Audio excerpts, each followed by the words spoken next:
It was a Tuesday, and the man from Nazareth had 4 days left to live. He had spent the day in the temple courts, and it had been the hardest day of teaching in his entire public life. He had been interrogated by delegations. He had answered trick questions about taxes and marriage and authority. He had told parables so pointed that the men they were aimed at understood them immediately and went away to plan his death. And at the end of it, in the late afternoon, with the light going gold on the limestone, he walked out of the temple for the last time. His disciples walked out with him. And as they came through the outer courts, one of them did something entirely human. He looked up at the building and said out loud what any person would say, "Master, see what manner of stones and what buildings are here." You have to understand what he was looking at. The temple in Jerusalem was, at that moment, one of the wonders of the ancient world, and it was not yet finished. Herod the Great had begun the reconstruction more than 40 years before, and the work was still going on. 18,000 laborers were still on the site. The retaining walls were built of ashlar stones so large that people came from other provinces simply to see them. Some of them weighed 50 tons. One of them, still visible in Jerusalem today, is estimated at more than 500. They were fitted together without mortar, so precisely that a knife blade could not be worked into the seam, and the whole platform covered 35 acres, the largest sacred enclosure in the Roman world. The sanctuary itself was faced with white marble and plated with gold across the front, and Josephus, who saw it with his own eyes, wrote that when the sun struck it in the morning, a man had to look away because it blazed like a mountain of fire and snow. There were vines of gold over the doorway with clusters of grapes as tall as a man. There were gates of Corinthian bronze that took 20 men to close. To a Galilean fisherman who had grown up in a village of basalt houses and dirt streets, it was not merely a building. It was the visible proof that God had not abandoned his people. The one place on earth where heaven and earth were said to meet, the center of the nation's identity, its economy, its worship, its memory, and its hope. And the man walking beside him looked at all of it and said, "See ye not all these things? Verily, I say unto you, there shall not be left here one stone upon another that shall not be thrown down." Nobody said anything. What could anyone say? It was the equivalent of standing in front of the most permanent thing your civilization has built, and being told, quietly, by someone you trusted, that within a single lifetime it will be a field of rubble with weeds growing through it. They walked on, down the steps, out the eastern gate, down into the Kidron Valley, a steep ravine full of tombs, the air cooling as the shadow of the hill came over it, and then up the other side, up the switchback path through the olive terraces, until they came out on the ridge of the Mount of Olives, about 200 feet above the temple platform and directly across from it. And there, in the failing light, with the whole gleaming complex laid out below them like a model on a table, he sat down. He sat down. Remember what that means. In the first-century Jewish world, a rabbi stood up to read the scripture and sat down to teach it. Standing was for reading. Sitting was for authority. When a teacher sat, what followed was not commentary or speculation or one opinion among several. What followed was the ruling. 3 years earlier, he had gone up a mountain in Galilee and sat down and given the Sermon on the Mount, the constitution of his kingdom, the great opening statement of his ministry. Now, at the very end, in the last week, He goes up another mountain and sits down again. Matthew's gospel is built around 5 great blocks of teaching, and this is the 5th and final one. The first mountain told them how to live. This one tells them how to wait. We call it the Olivet Discourse, the teaching on the Mount of Olives, and it takes up 2 full chapters of Matthew, along with parallel accounts in Mark and Luke. It is the longest single teaching Jesus ever gave about the future. It is the last thing he taught before the arrest, the trial, the nails, and the tomb. It contains some of the most famous sentences in the Bible and some of the most misused, and it is, without much competition, the most overlooked teaching he ever gave. That is a strange thing to say about a passage that has generated more books, charts, films, and arguments than almost any other. But the 2 things are not in conflict. In fact, they are the same problem. The Olivet Discourse is overlooked precisely because it is so heavily used as raw material for something it was never meant to be, and therefore never actually heard as what it is. Because almost every person who has ever encountered this teaching has approached it in one of 2 directions, and both of them will rob you of it entirely. The first approach is to treat it as a code, as a puzzle box of clues to be matched against the news, a timetable to be reconstructed, a chart to be drawn, with arrows and dates and shaded blocks of years. Read this way, the Olivet Discourse becomes a hobby. It becomes something to be figured out rather than something to be obeyed. And it has a long, embarrassing history of failure attached to it, because every generation that has tried to use it as a decoder ring has confidently matched it to its own headlines and been wrong every single time without exception for 2,000 years. And when the predicted date passes and nothing happens, the people who trusted the chart do not usually go back to the text. They go away from it. The code-breaking approach has probably destroyed more faith than it has ever built. The second approach is the opposite, and it is far more common among ordinary, sensible believers. It is to avoid the passage altogether, to find it frightening or embarrassing or hopelessly technical, and to quietly decide that this part of the Bible belongs to specialists and fanatics, and is not really for you. Read this way, or rather, not read at all, the Olivet Discourse becomes a locked room in your own house that you walk past for 50 years without opening.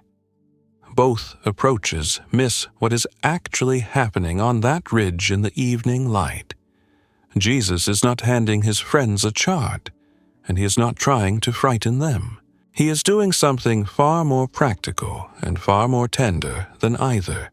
He is preparing people he loves for a long, hard, disorienting stretch of history in which he will not be visibly present, and he is telling them how to stay awake, stay faithful, stay useful, and stay unafraid while they wait. That is what this teaching is. It is not a forecast. It is pastoral care for the interval. Notice how much of it is imperative rather than predictive. Take heed. Be not troubled. Endure. Watch. Be ready. Occupy. Notice that every single parable at the end of it is about the behavior of a servant in the absence of a master. The question the discourse is answering is not primarily when. The question it is answering is how do I live in the meantime, in the long middle, in the part of the story where nothing is finished and everything is uncertain, and the temple I trusted may be rubble within my lifetime. And that question is not ancient.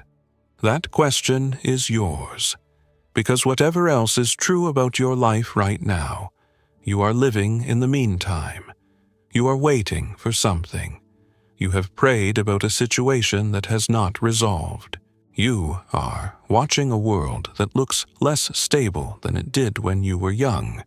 You have a body that is aging, a family that has scattered, a set of headlines that make your chest tight, and a hope you still hold but have not seen fulfilled. You are, in the precise sense of the word, in the interval. He sat down on that hill and spoke directly into it. So set down, if you can, whatever you have been carrying about this text. If you were raised on charts and got burned, set that down. If you have avoided it because it frightens you, set that down. If you have heard it argued over so many times that it has gone dead and technical for you, set that down too. We are going to walk through all of it. The stones and the question, the false messiahs, the wars and the birth pangs, the love that grows cold, the abomination of desolation, the flight from Judea, the days shortened for the elect's sake, the lightning across the sky, the darkened sun, the Son of Man on the clouds, the fig tree, the day no one knows, the days of Noah, the thief in the night, the faithful servant and the evil one, the 10 virgins, the talents, and the sheep and the goats, slowly, unhurriedly, in order, the way it was delivered. We will go into the original Greek where it opens something up. We will go into the 1st century where the context changes the meaning entirely. We will look honestly at the places where sincere Christians have disagreed for centuries, and I will tell you plainly where the disagreements lie rather than pretending they do not exist. This is not going to be a summary. Summaries are how this teaching gets neutralized. This is going to be a long walk along that ridge, at the pace of someone who has nowhere else to be. Before we take the first step, one small thing, and then we will not interrupt again. Tell me in the comments where in the world you are watching from. Just the place, the town, the county, the country. That is all. Because in the next hour, people are going to be sitting with this same teaching in kitchens in Ohio, and flats in Manchester, in Lagos and Manila, and Auckland and Belfast, in a truck cab parked for the night, and a hospital chair beside someone sleeping. Most of them will never meet each other, but you will be able to scroll down and read where they are, and something happens to a person when they see in black and white that they are not doing this alone. And if you would like to stay for what comes next, I am going to ask you sincerely, not casually, and not as a formality, to subscribe. It is free. It takes one tap, and it is the only way the next one finds you. We are going to keep going like this, verse by verse, unhurried, all the way down. If that is the kind of thing you want more of, put your name in this family before we go up the hill. Now, up the ridge. Let's begin where he began. Teaching 1. See ye not all these things, the sentence that started it all. And Jesus went out, and departed from the temple. And his disciples came to him to show him the buildings of the temple. And Jesus said unto them, See ye not all these things? Verily, I say unto you, there shall not be left here one stone upon another, that shall not be thrown down. Matthew 24, 1-2. Everything in these 2 chapters flows out of one sentence, and the sentence was a demolition order. Consider first the emotional register of what the disciples had just said. They were not being shallow. They were not tourists gawking at architecture. For a 1st century Jew, admiring the temple was an act of devotion. Psalm after psalm celebrates the beauty of the house of God. To walk into those courts was to walk into the one place where sacrifice was legitimate, where atonement was transacted, where the presence had settled between the cherubim. The whole religious life of the nation ran through that building the way blood runs through a heart. And it had a second layer of meaning that we easily miss. The temple was the guarantee. 600 years earlier, the first temple had been destroyed by the Babylonians, and the nation had gone into exile. And the great trauma at the root of Jewish memory was the day the house came down. The second temple, magnified by Herod into something more splendid than Solomon's, was the visible proof that the exile had ended, that God had come back, that it would not happen again. So when Jesus says there shall not be left here one stone upon another, he is not making an architectural observation. He is saying the unthinkable out loud. The Greek verb translated thrown down is kataluo. It means to loosen down, to dismantle completely, to break up a structure into its components. It is the word used for taking down a tent, unyoking an animal, dissolving something into its parts. It carries the sense of total disassembly rather than damage. He is not describing a fire or a partial ruin. He is describing a building taken apart. And here is the historical detail that should stop you. That is precisely, and almost pedantically, what happened.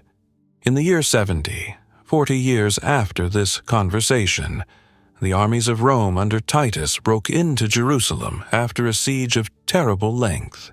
Josephus, who was present with the Roman side, and who had no interest whatsoever in confirming the words of a Galilean rabbi, describes the burning of the sanctuary, and then the aftermath.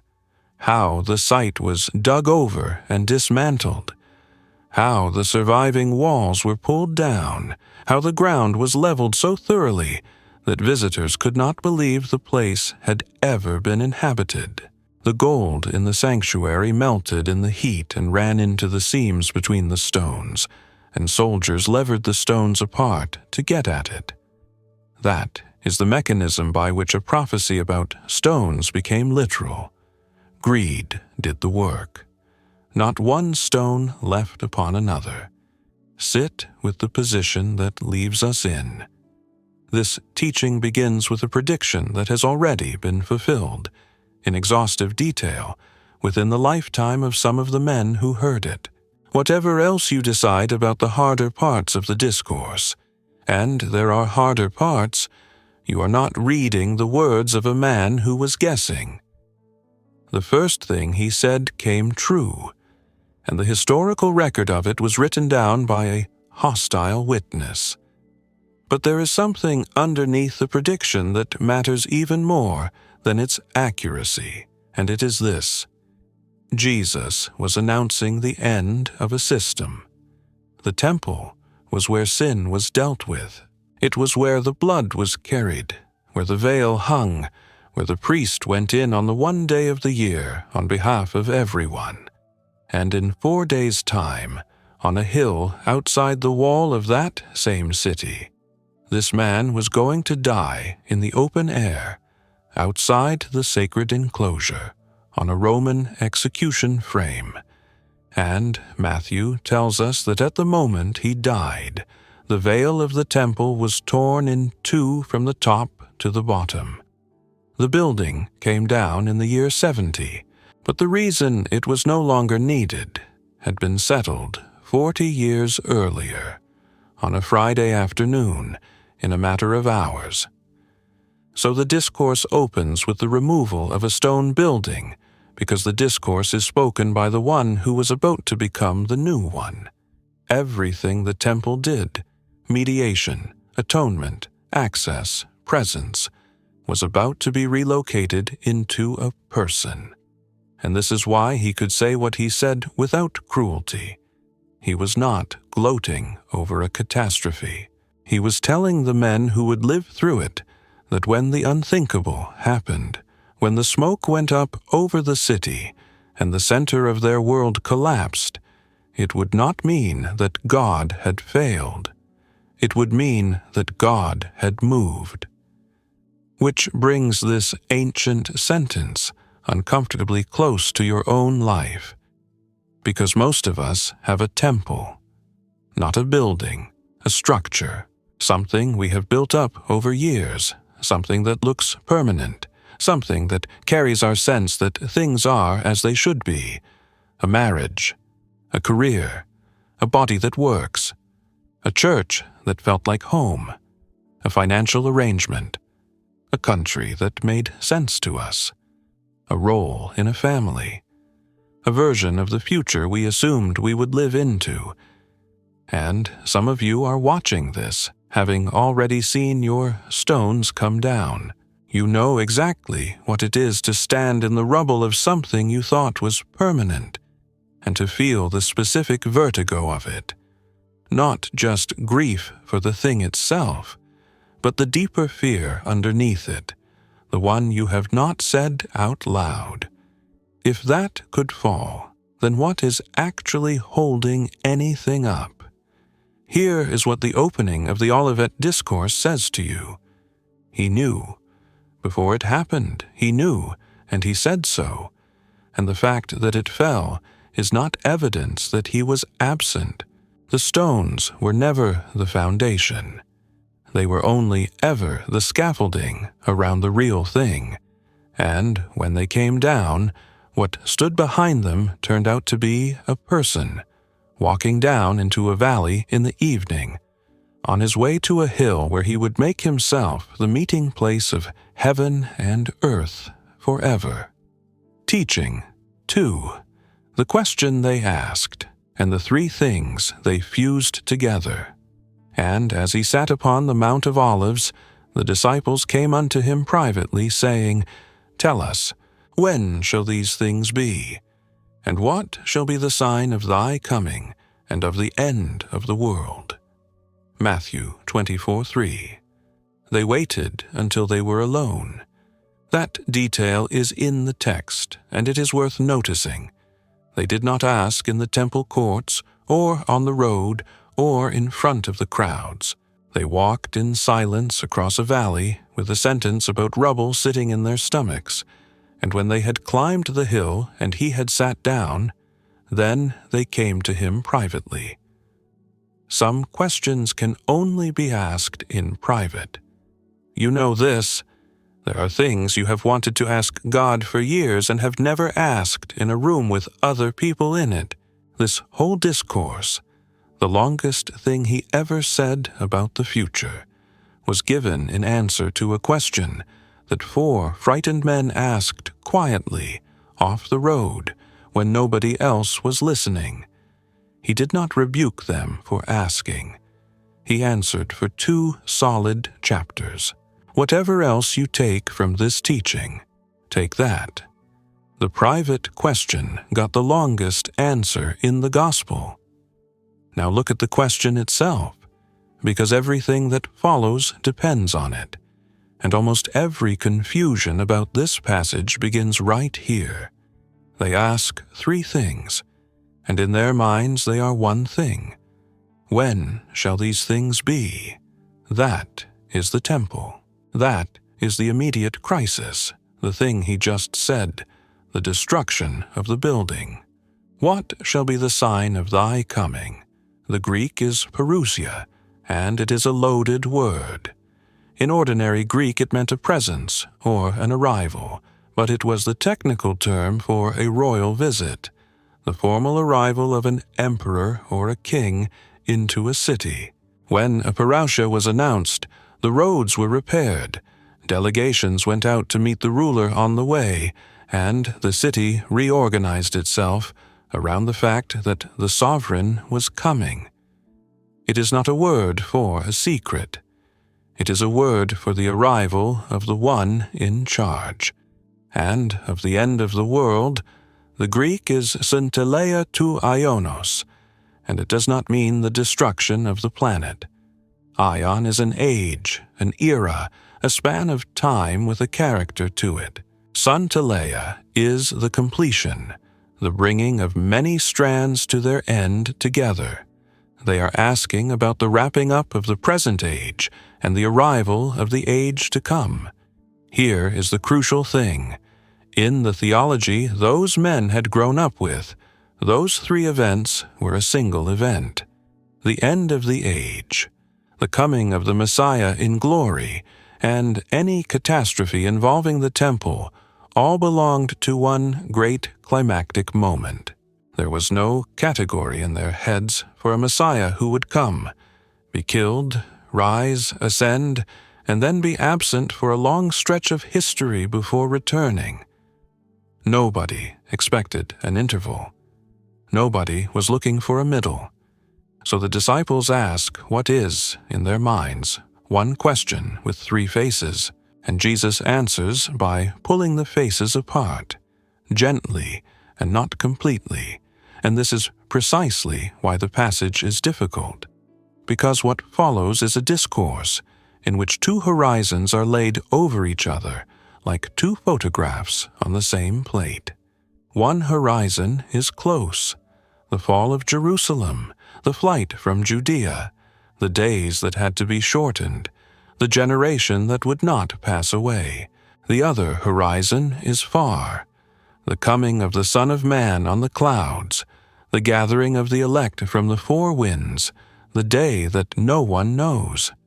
And there are places where you can see clearly which one he is talking about, and places where the two images overlap so exactly that sincere and careful readers have argued about them for 19 centuries. I am going to be honest with you about that throughout this teaching, rather than pretending to a certainty nobody actually has. There are three broad ways serious Christians have read this discourse: that most of it was fulfilled in the 1st century, that most of it is still ahead, and that it operates on both horizons at once, with the fall of Jerusalem functioning as a real event in its own right and a preview of the final one. That third reading has the longest history in the Church, and it is the one that makes the most natural sense of the text as we have it, and it is the frame I will mostly be using. But you will not have to take my word for anything, because the passage will be in front of you the whole way. And now, let me say the thing that matters more than any of that. The way prophecy works in Scripture is not the way we instinctively assume. We assume prophecy is given so that we can know the schedule. In the Bible, prophecy is almost never given for that purpose. It is given so that when the thing happens, you will know who is in charge of it. Look at how he actually answers them. They ask when. He responds over and over with "take heed, be not troubled, endure, watch, be ready." They ask for a date, and he gives them a posture. They ask for information, and he gives them formation. In the entire 2 chapters, he never once tells them what year anything will happen, and he says explicitly that neither the angels nor the Son knows the day. And then he spends the last half of the discourse telling 4 stories about how to behave in the meantime.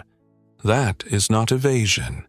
That is mercy, because if you had the date, you would organize your life around the date, and you would be no better prepared than you are now. What he wanted was people who would be ready at any point on the calendar, which is a completely different kind of readiness, and a far more useful one. So, if you have come to this teaching hoping to have the timeline finally straightened out, I want to gently redirect you before we go further. That is not what he gave them, and it is not what he is going to give you. What he gave them that evening on the hill was something better and considerably more demanding. A way to live in a world where the temple can fall, the news can be terrible, The waiting can be long, and the Master is still coming back. Teaching 3. Take heed that no man deceive you. The first thing he warned about, and Jesus answered and said unto them, Take heed that no man deceive you. For many shall come in my name, saying, I am Christ, and shall deceive many. Matthew 24:4-5. Here is one of the most revealing details in the whole discourse, and it is hiding in plain sight in the very first words of his answer. They asked about signs in the sky and the end of the age. He begins with the condition of their own minds, not, here is what to look for, not, here is the sequence. Take heed that no man deceive you.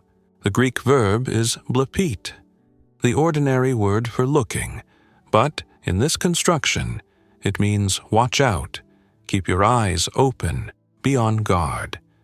It is the word a man uses to a friend walking into a place where there are pickpockets. Of everything he could have led with, and he had 2 chapters of material, he led with the danger of being fooled. He mentions deception more times in this discourse than any other single theme. He returns to it in verse 11, and again in verse 23, and again in verse 24, and again in verse 26. 5 separate warnings. Whatever else the future holds, the thing he was most concerned that his friends survive was not persecution, or war, or famine. It was being lied to about him. And notice the specific shape of the lie. Many shall come in my name, saying, I am Christ.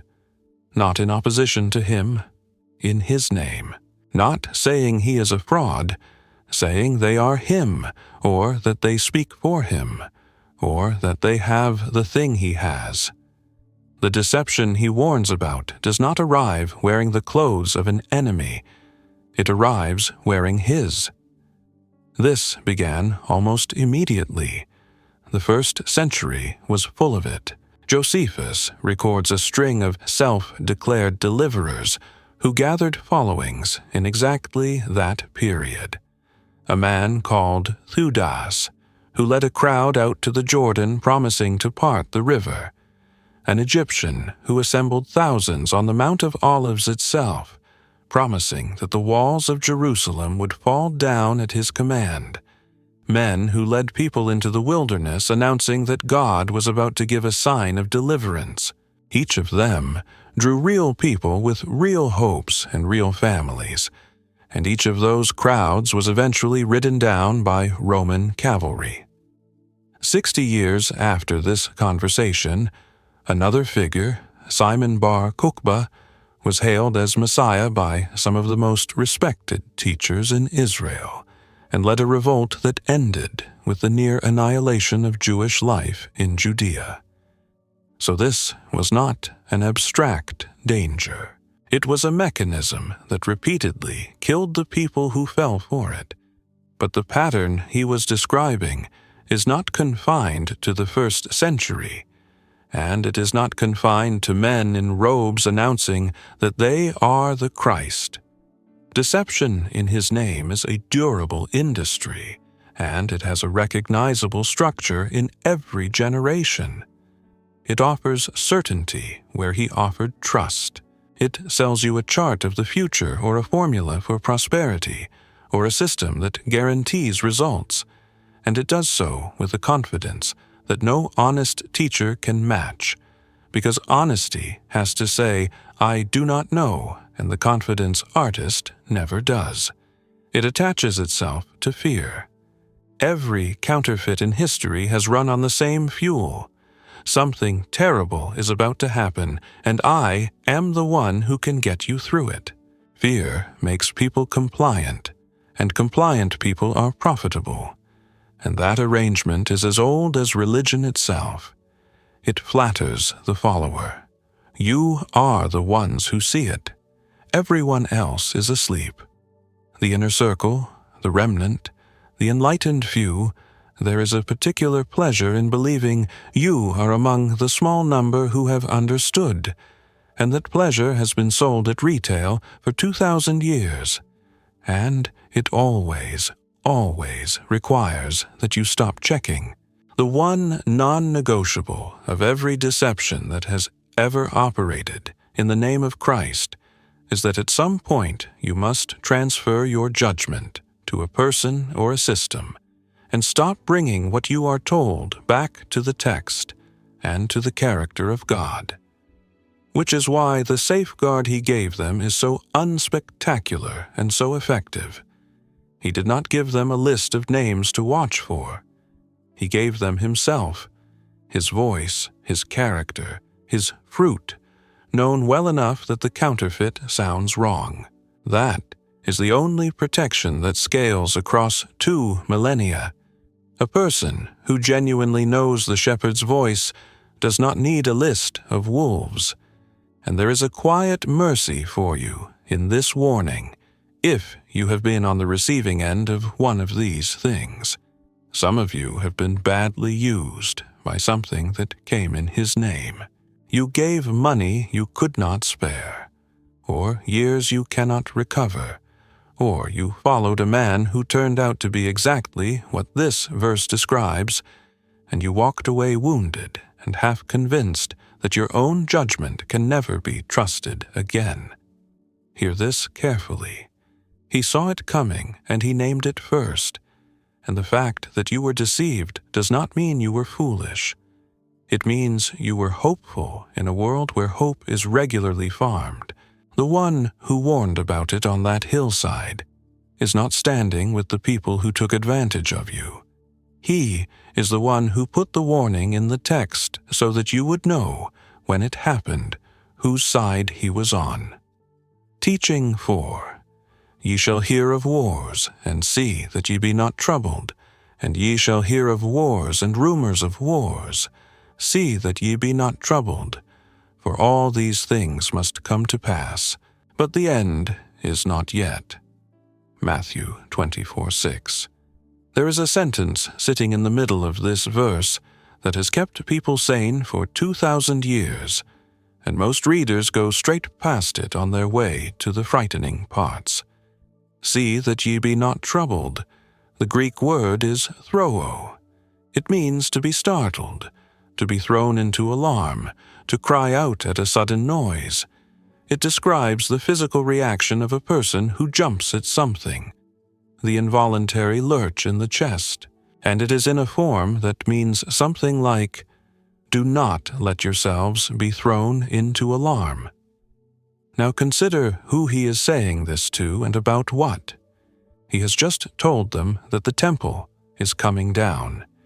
He is about to tell them about wars, famines, earthquakes, betrayal, persecution, and death. And in the middle of that catalog, he stops and says, when you hear about these things, do not let your heart lurch. That is either the most unreasonable command in the New Testament, or it is one of the kindest, and everything depends on the reason he gives. For all these things must come to pass. The word must is doing enormous work. The Greek is dei. It is the language of divine necessity, the word used for things that are appointed, that belong to the plan, that are not accidents. It is the same word Jesus uses when he says the Son of Man must suffer many things. It does not mean these events are good. It means they are not outside the arrangement. So the reason he gives for not panicking is not that the news will be mild. It is that the news will not be a surprise to God. Wars are not evidence that the wheels have come off the universe. They are, terribly, part of the landscape of the age between his going and his returning. And he said so in advance, so that when you saw it, you would not conclude that everything had gone off script. Then comes the second half, but the end is not yet. I want you to feel how deflating that clause is, because it is meant to be. Every generation of Christians has looked at the wars of its own time and concluded that this must be it. And it never has been. The sack of Rome was not the end.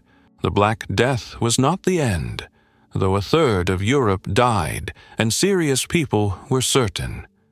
The 30 Years' War was not the end. Napoleon was not the end. The trenches were not the end, and the men who fought in them had preachers assuring them it was. The Second World War was not the end. The Cuban Missile Crisis was not the end. Every terrible year of the last 20 centuries has produced a wave of confident announcements, and every one of them ran into this same short sentence: "The end is not yet." He built the disappointment into the text on purpose. He knew that the human instinct is to read every crisis as the final one, and he inoculated his people against it in advance, because a church that spends every crisis announcing the end loses the ability to be useful during it. Which brings us to what this verse actually asks of you in the specific world you live in. You are exposed to more alarming information than any generation in human history. That is not an exaggeration. It is arithmetic. A first-century believer heard about a war when a traveler arrived, weeks later, with a partial account. You have live footage from 4 continents in your pocket, refreshed every few seconds, algorithmically selected for the emotional intensity of your reaction to it, delivered to a nervous system that was designed to be concerned with what is happening within about a mile of you. And the effect of that on a person is measurable. It is a low, permanent hum of dread that never resolves, because it is not attached to anything you can act on. You cannot help the family in the footage. You cannot stop the collapse you have just read about. So the alarm goes off, and there is nowhere for it to go, and it settles in the chest, and it stays. "See that ye be not troubled" is not a command to stop caring. Jesus wept over this very city. It is a command to refuse the lurch, to receive the news of a broken world without letting it dislodge you from the certainty of who is on the throne. And practically, that has a shape. It means limiting the intake, which is not cowardice, but stewardship of a soul. It means turning what you cannot act on into prayer, rather than letting it circulate as anxiety. It means noticing when the alarm has become a habit, rather than a response. And it means preaching this short verse to yourself. At the specific moment the headline lands, "This must come to pass, and the end is not yet." And my Father has not been startled by anything in the last 4,000 years. Teaching 5. The beginning of sorrows. Why he chose the word for labor. Pains. For nation shall rise against nation, and kingdom against kingdom. And there shall be famines, and pestilences, and earthquakes, in divers places. All these are the beginning of sorrows. Matthew 24:7-8. Now he catalogues the troubles of the age, and then he does something with them that changes their meaning entirely. First, the catalogue. Nation against nation, and kingdom against kingdom. The phrasing echoes the prophets, a picture of the ordinary international violence of a fallen world. Famines, which in an agrarian economy meant that the failure of one harvest killed people who had done nothing wrong. Pestilences, epidemic disease, moving through crowded cities with no understanding of what was carrying it. Earthquakes, in a region that sits on a fault line and knew all about them. Notice something about that list. There is nothing exotic in it. These are not signs in the sense of unprecedented wonders. They are the standard furniture of human history. There has never been a 50-year period without all 4, which is exactly why they cannot function as a countdown, and why every attempt to use them as one has failed. If earthquakes are the clock, The clock has been striking midnight continuously since the Bronze Age. And then comes the phrase that reframes the whole list. All these are the beginning of sorrows. The Greek word is Odin, and it does not mean sorrow in a general sense. It is the specific word for the pains of childbirth. Every Jewish listener would have recognized it instantly because the prophets used it constantly for the anguish that precedes a great act of God. Isaiah used it. Jeremiah used it. Micah used it. The rabbis had a settled phrase for the troubles expected before the Messiah came, the birth pangs of the Messiah. So he is not saying these things are sad. He is saying something far more precise. And if you have ever been in a delivery room, you already understand it. Labor pain is unlike any other pain in 3 specific ways. It is not the pain of something breaking down. It is the pain of something arriving. The same contraction that causes the agony is the mechanism doing the work. In every other context, pain signals damage. In this one, it signals progress. It comes in waves rather than continuously. There is a rhythm to it, an intensification and then a subsiding, and in between there is a strange, quiet space in which a person can breathe and get ready for the next one. That is the shape of history in this discourse. Not a steady descent into darkness, but waves, terrible seasons and then intervals, wars and then decades of building, plagues and then recovery. Anyone who has read history knows this pattern.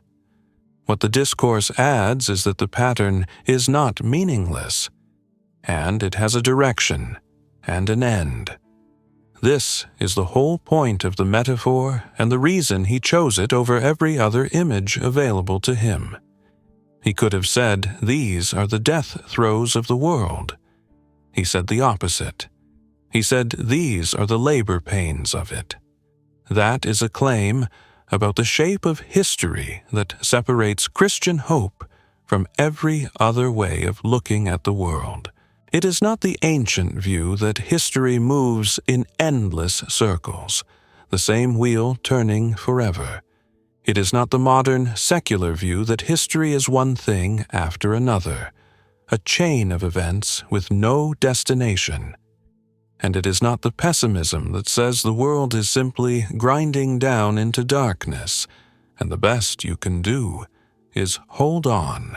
It is the claim that all the pain of this age is going somewhere, that it is productive, that at the end of it there is not a corpse, but a child.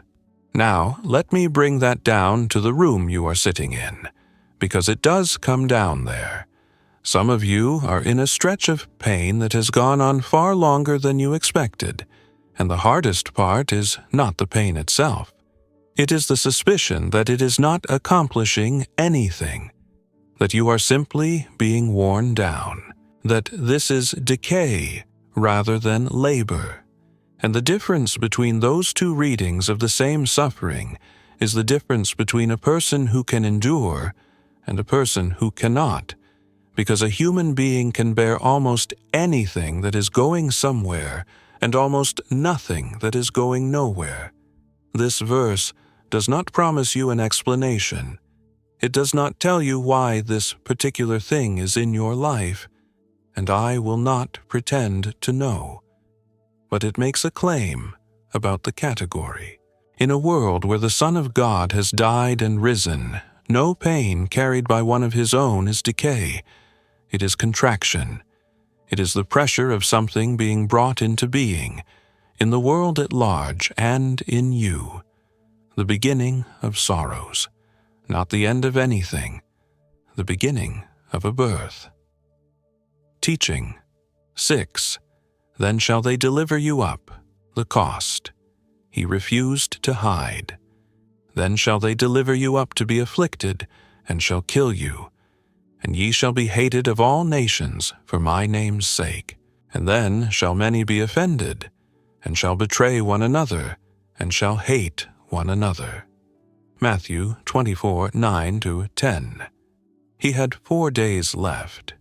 He was sitting on a hillside with men who had left everything to follow him, and this is what he told them was coming. Notice first the honesty of it. There's not a trace of recruitment language in this discourse. No promise of protection, no assurance that faith will keep them comfortable. No suggestion that the God they serve will arrange an easier life for them than for anybody else. He tells them, in plain words, that they will be handed over, afflicted, and killed. And the historical record says that with the exception of one, that is exactly what happened to every man sitting on that hill. The Greek behind delivered up is paradidomai, to hand over, to give into the power of another. It is the same word used of Judas handing Jesus over, and the same word used of the Father giving the Son up for us all. That is not a coincidence in the vocabulary of the New Testament. What is happening to the servants is the same shape as what happened to the Master. He is not sending them anywhere he has not already gone. Then, "Ye shall be hated of all nations for my name's sake." He specifies the reason, not for being obnoxious, not for being political, not for any of the 1,000 ways religious people have made themselves justly disliked. For my name's sake. There is a hostility that a person earns by being unpleasant, and there is a hostility that attaches to Christ himself, and the second one is not a failure. He was clear elsewhere about which was which. The servant is not above his master. If they have hated me, they will hate you. But it is the next verse that carries the sharper wound, and it is the one people rarely dwell on. Then shall many be offended, and shall betray one another, and shall hate one another. That is not about the world. That is about the inside. The word offended is scandalizo, to be tripped up, to be caused to fall away. It is the word for a stumbling block, the stone in the path that brings a walking man down. And betray is that same word again, paradidomi. They will hand each other over. Under real pressure, some of the people in the room will become the danger. Church history is not shy about this. In the persecutions under the Roman emperors, there was a category of believer with an official name, those who handed over the scriptures and the names of fellow believers to the authorities to save themselves. When the persecution ended, the church nearly tore itself apart over what to do with them, and the argument lasted for generations. It has happened in every century since, wherever the price of confession has gone up, in the underground churches of the 20th century, in state-run registries of believers, in the informer sitting in the back row taking down names. And there is a smaller domestic version of this that far more of us have experienced. The friend who went quiet when it cost something to be associated with you. The family that closed ranks against the member who took faith too seriously. The church split where people who had prayed together for 20 years stopped speaking. It is the same mechanism at a lower temperature. When pressure comes, human loyalty is far more fragile than any of us like to think. Why would he tell them this? What good does it do a man to know in advance that some of the people beside him will not hold? Because the worst part of betrayal is not the betrayal. It is the conclusion the betrayed person draws afterward, that the whole things must have been a lie, that if the community failed, then the Christ behind the community must have failed too, and he heads that off in advance. He says, "This will happen, it will not surprise me, and it does not touch what is true about me." The failure of a disciple has never been evidence against the Master. There is one more thing here, and it is not a small one. He knew who was sitting on that hill. Judas was almost certainly there when this was said, and within 72 hours, one of the men listening to him warn about betrayal would go down that same hill, cross that same valley, and hand him over in a garden at the bottom of it. He said these words with the betrayer in front of him, and did not expose him, did not humiliate him, did not stop him. That is the temperament of the one giving this discourse. He tells you the truth about how hard it will be, and he does not stop loving the person who is about to do the hardest part of it to him. So if you have been handed over by someone, and some of you have, and it is one of the loneliest injuries a human being can carry, you are not outside this passage. You are inside the part of it he warned about specifically, spoken by a man who was 4 days from the same thing, and who went into it anyway, on purpose, for the sake of people who were not going to hold. Teaching the Vephin, the love of many shall wax cold, the sign almost nobody watches for. And many false prophets shall rise, and shall deceive many.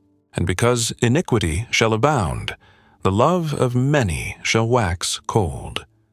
Matthew 24:11-12. Everyone watching for signs is watching the sky and the headlines. This one happens in the chest, and it is the only sign in the entire discourse that you can check for yourself tonight. Look at the mechanism he describes, because it is a chain of cause and effect, and each link matters. Because iniquity shall abound. The Greek word is anomia, literally lawlessness, anomos, without law. It is not simply the presence of wrongdoing. It is a condition in which the restraints stop functioning, in which the ordinary moral fabric that holds a society together loosens. And the verb translated abound is plethuno, which means to multiply, to increase in quantity, to be spread widely. It is not the intensity that is in view so much as the sheer volume of it. The love of many shall wax cold. The word for love is agape, the specific Christian word, the deliberate, chosen commitment to the good of another, not romance, not affection, not warmth of temperament, the love that is commanded, the love that is at the center of the whole ethic, and wax cold is sucho, a beautiful and terrible word. It means to be cooled by blowing, to have the heat gradually removed. It is not the word for a fire being extinguished. It is the word for a fire being left alone until it stops being warm. There is no violence in it.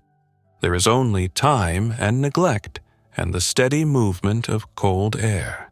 So here is the sequence he is describing, and it is a piece of pastoral psychology 2,000 years ahead of its time. When wrongdoing becomes ordinary, when you are exposed daily to cruelty, dishonesty, exploitation, and the collapse of things that ought to hold, the human heart adapts. It has to. Nobody can sustain fresh outrage indefinitely, so the response modulates. First horror, then weariness, then acceptance, then a kind of protective numbness. And the numbness does not stay contained. You cannot deaden yourself to the world's harm without deadening yourself generally, because the heart is one organ. The same insulation that keeps out the horror keeps out the compassion. That is how love goes cold, not by a decision, by exposure, and fatigue, and self-protection, and the slow blowing of cold air over a fire that nobody deliberately put out. Now, be honest with yourself about the symptoms, because they are recognizable, and none of them look like sin, Cooling love reads a story about 100 people who died somewhere and feels nothing at all, and then does not even notice that it felt nothing. Cooling love has stopped praying for the person it used to pray for daily and cannot remember when it stopped. Cooling love hears about a difficult person's difficulty and experiences a small, unwelcome flicker of satisfaction. Cooling love keeps going to church and keeps giving and keeps saying the right things and has quietly stopped meaning them, and would pass every external inspection anyone could design. Cooling love has become efficient with people, able to end conversations, manage requests, and keep everyone at a workable distance. I am not describing an apostate. I am describing a tired, decent, long-serving believer in the middle of a hard age, which is to say, I am probably describing someone watching this. And this is why the discourse mentions it at all.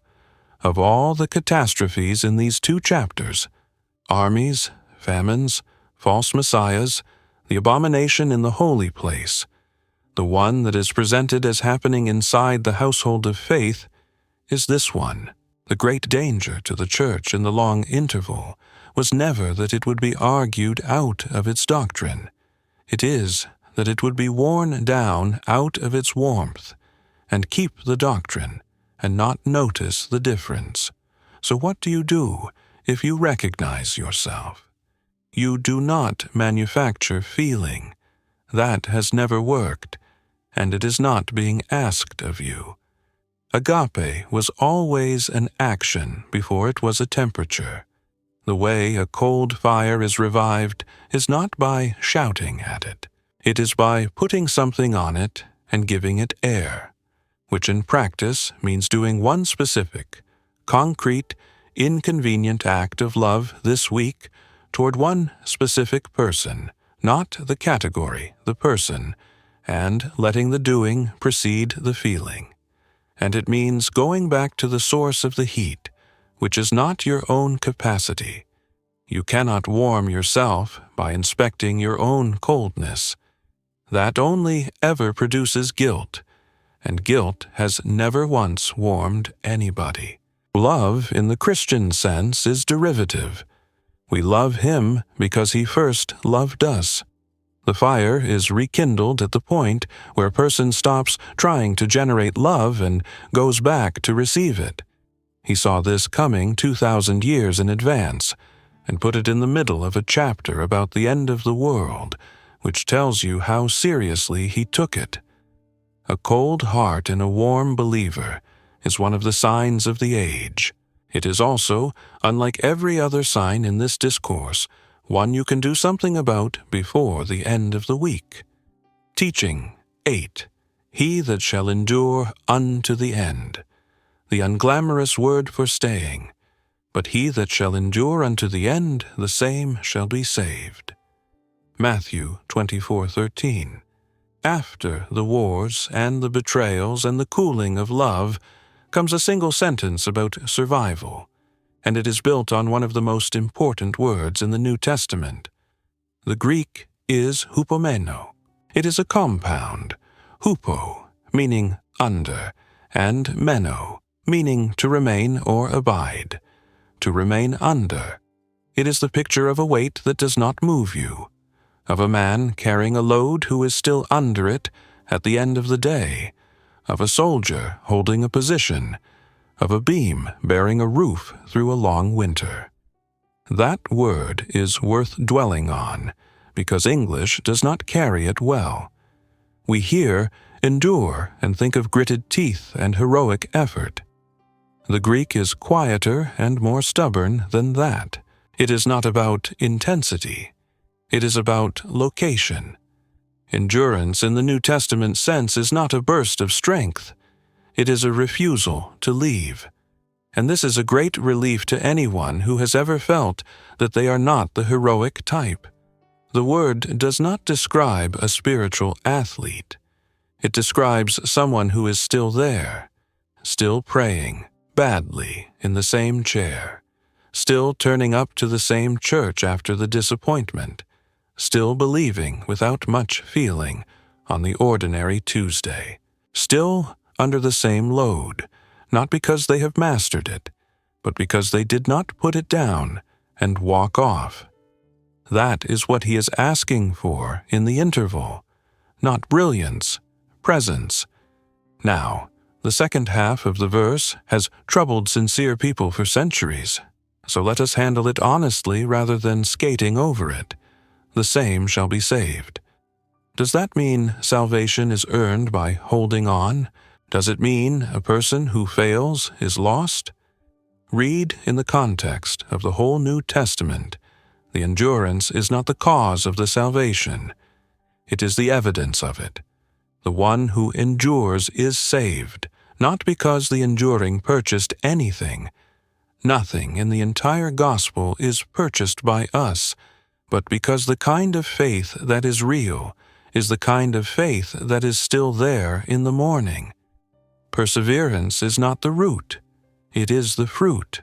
The believer holds on, and underneath the holding on there is a stronger hand doing the actual holding, which is why Jesus could say elsewhere that no one is able to pluck them out of my Father's hand. If you want the shape of this in a single image, it is a small child crossing a road with a parent.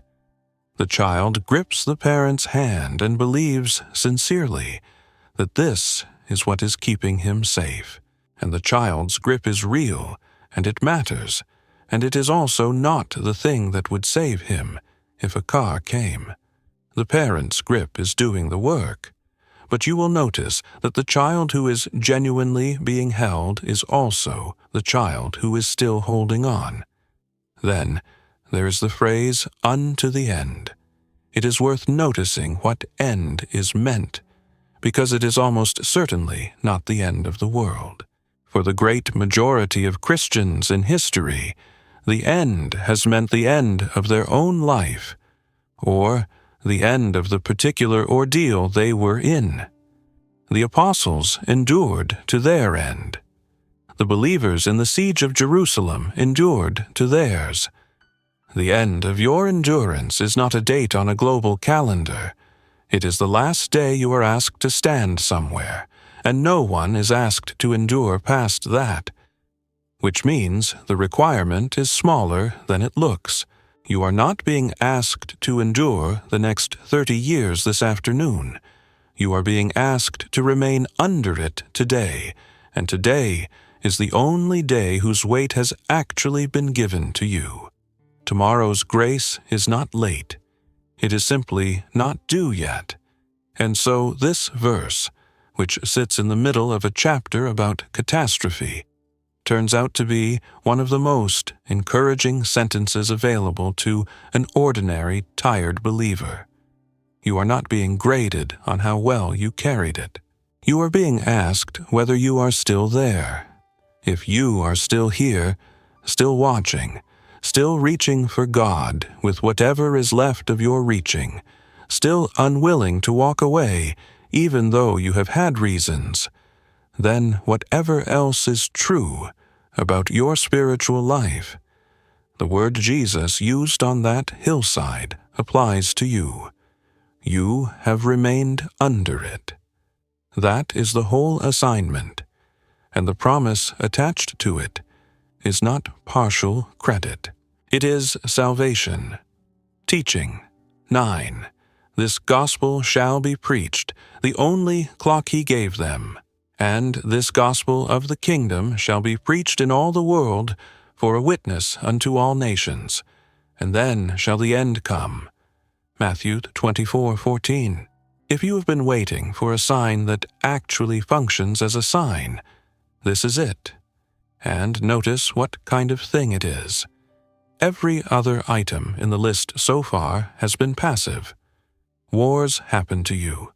Earthquakes happen to you. Famine and persecution and betrayal are things that arrive. This one is something the church does. The single indicator in the entire discourse that moves toward completion is an assignment. Look carefully at the vocabulary. In all the world is the Greek oikumene, which does not mean the planet as a geographical mass. It means the inhabited world, the settled earth, the world as populated, and in first-century usage, it was often shorthand for the whole civilized sphere, the Roman world. Unto all nations is panta ta ethni, which is not political states but peoples, ethnic and language groups, the families of humanity. And the purpose clause is the part most people skip, for a witness. The Greek is marturion, from which we get martyr.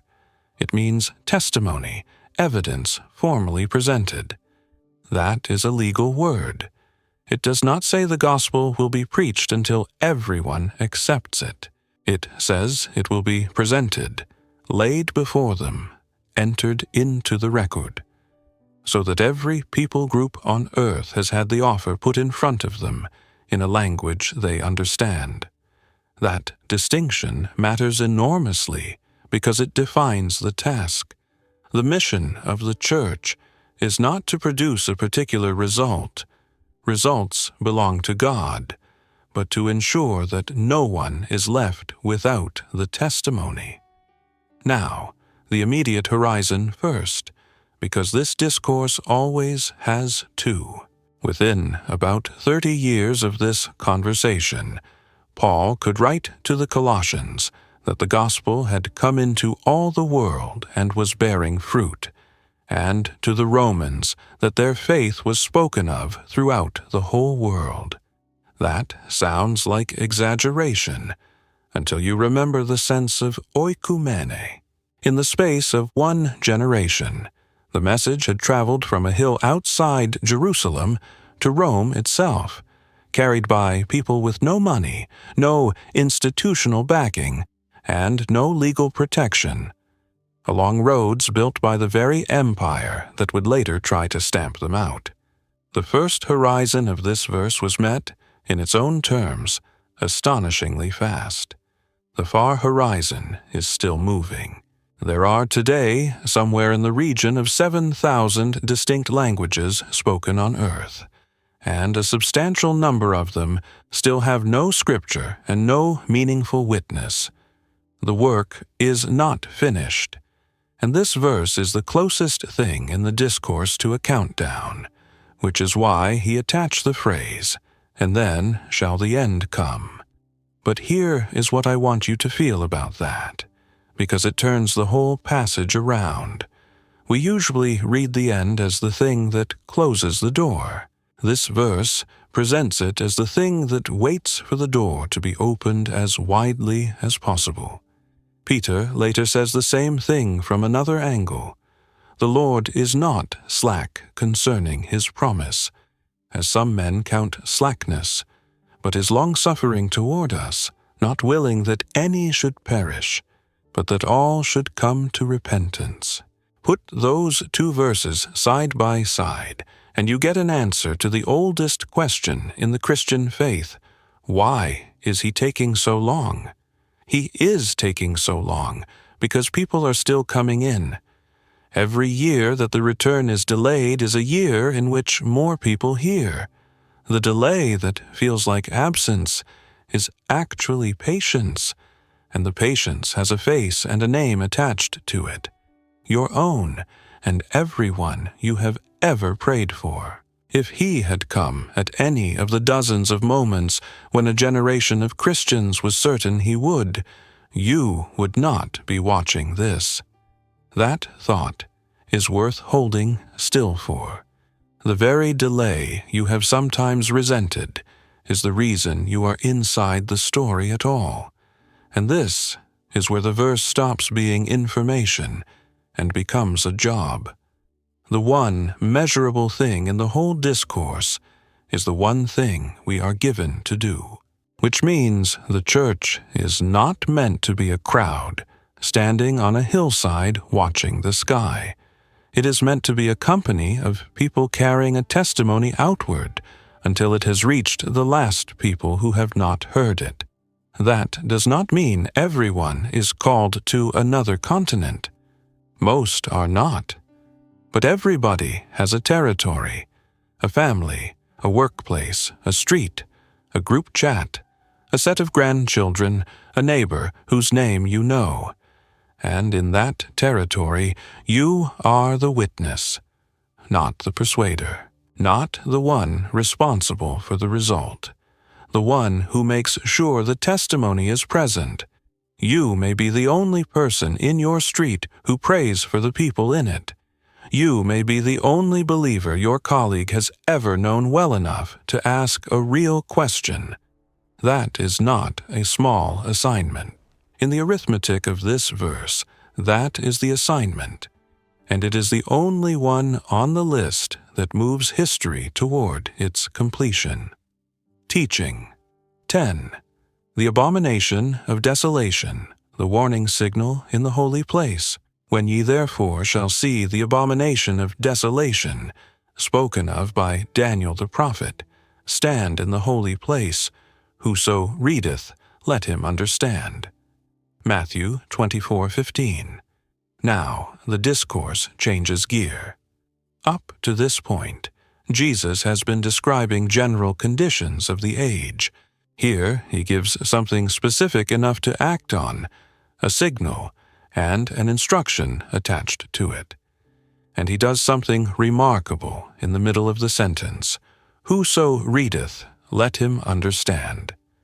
That is an aside to the reader, not to the listeners on the hill. It is Jesus, or Matthew recording him, tapping the page. Pay attention here. This one is for you. Work it out. So let us work it out. The phrase abomination of desolation comes from the book of Daniel, where it appears 3 times. In Hebrew it is shikutz shomem, and both halves are strong. Shikutz is the word for a detestable thing, and in the Old Testament it is used almost exclusively of idolatry, of something so offensive to God's holiness that its presence is a desecration. Shomem means desolating, laying waste, making empty. So the phrase means something like the detestable thing that empties out the holy place, an object or act so profane that the presence of God withdraws from where it stands. And to Jewish ears in the 1st century, this phrase had a precise and recent historical anchor.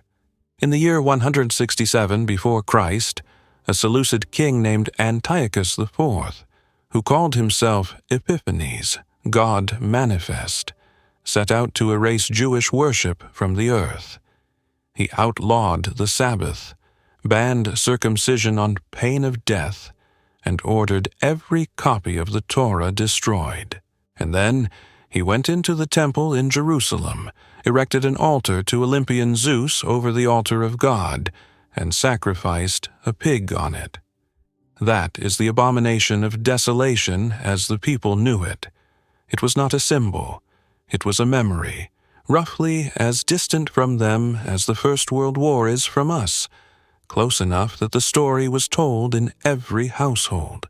It provoked the Maccabean revolt, and the cleansing of the temple afterward became the feast of Hanukkah. So when Jesus says you will see the abomination of desolation standing in the holy place, every listener knows exactly what category of event he means. A profanation of the sanctuary so severe that it signals the end of the whole system. And within 1 generation it happened again, more than once.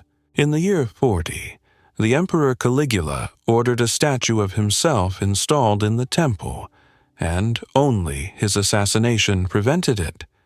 The province came within weeks of open war. Then, in the year 66, during the revolt, the temple was seized by the Zealots, who used the sanctuary as a fortress, appointed a clown of a high priest by lottery, and filled the holy place with blood and factional murder. And in the year 70, when the city fell, Josephus records that the Roman soldiers brought their legionary standards, which carried the images of the emperor and were themselves objects of worship, into the temple court, and sacrifice to them there, opposite the eastern gate. Luke's Gospel, writing for a Gentile audience who would not catch the Danielic allusion, records the same warning in plainer language. When ye shall see Jerusalem compassed with armies, then know that the desolation thereof is nigh. The two Gospels are describing the same signal from two angles, so there is a clear first-century fulfillment. That is not in serious dispute.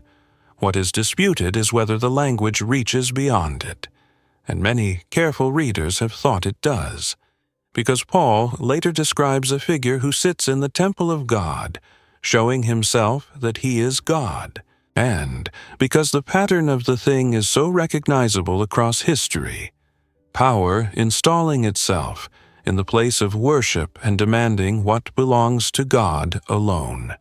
That pattern is the enduring lesson, and it is the reason this verse is not a historical footnote. Because the abomination of desolation is, at its root, the intrusion of a rival god into the space reserved for the true one, and that has never stopped happening. It happened when the church was made an arm of empire. It happened when pulpits were used to bless whatever the state was doing that year. It happens whenever an ideology, of any flavor, of any political direction, is installed at the center of a congregation's worship, and the actual gospel becomes its servant. And it happens on the smallest scale, in the only temple most of us are personally responsible for, which is a human life. Paul asked the Corinthians a question that will not leave a person alone. Know ye not that ye are the temple of God, and that the Spirit of God dwelleth in you? The desolation, in every case, follows the same way. Not by God being angry and storming out, but by his presence quietly withdrawing from a place that has been given to something else. And the terrible thing is that the building keeps running. The services continue. The lamps are lit. It takes years for anyone to notice that the holy place is empty, which is why the aside is there. Whoso readeth, let him understand. Some things in Scripture are given to be admired. This one was given to be recognized, in time to do something about it. Teaching 11. Then let them flee. The tenderness buried in the Apocalypse. Then let them which be in Judea flee into the mountains. Let him which is on the housetop not come down to take anything out of his house, neither let him which is in the field return back to take his clothes. And woe unto them that are with child, and to them that give suck in those days. But pray ye, that your flight be not in the winter, neither on the Sabbath day. Matthew 24:16-20. This is one of the most humane passages in the Bible, and almost nobody reads it that way, because it sits in the middle of a chapter people approach with dread. Look at what it actually is. It is evacuation instructions, practical, physical, immediate advice for people who will have minutes rather than hours. Do not go back inside. Do not stop for your things. Get out. The details are those of someone who knows exactly how the houses were built. A first-century Judean house had a flat roof with an external stair, and the roof was living space. You slept there in the summer, dried figs there, prayed there. Jesus says the man on the roof should not go down through the house. He should take the outside stair and run, and the neighboring roofs were close enough that in a village you could move some distance across them. The man in the field has left his outer cloak at the edge of the plot, as every laborer did, because you cannot work in it. Jesus says, "Leave the coat." That coat was the most valuable thing a poor man owned and doubled as his blanket at night. Leave it. The instruction, in other words, is, nothing you own is worth the 4 minutes. And then, In the middle of the emergency, he stops to grieve over specific people. Woe unto them that are with child, and to them that give suck in those days. That is not a curse.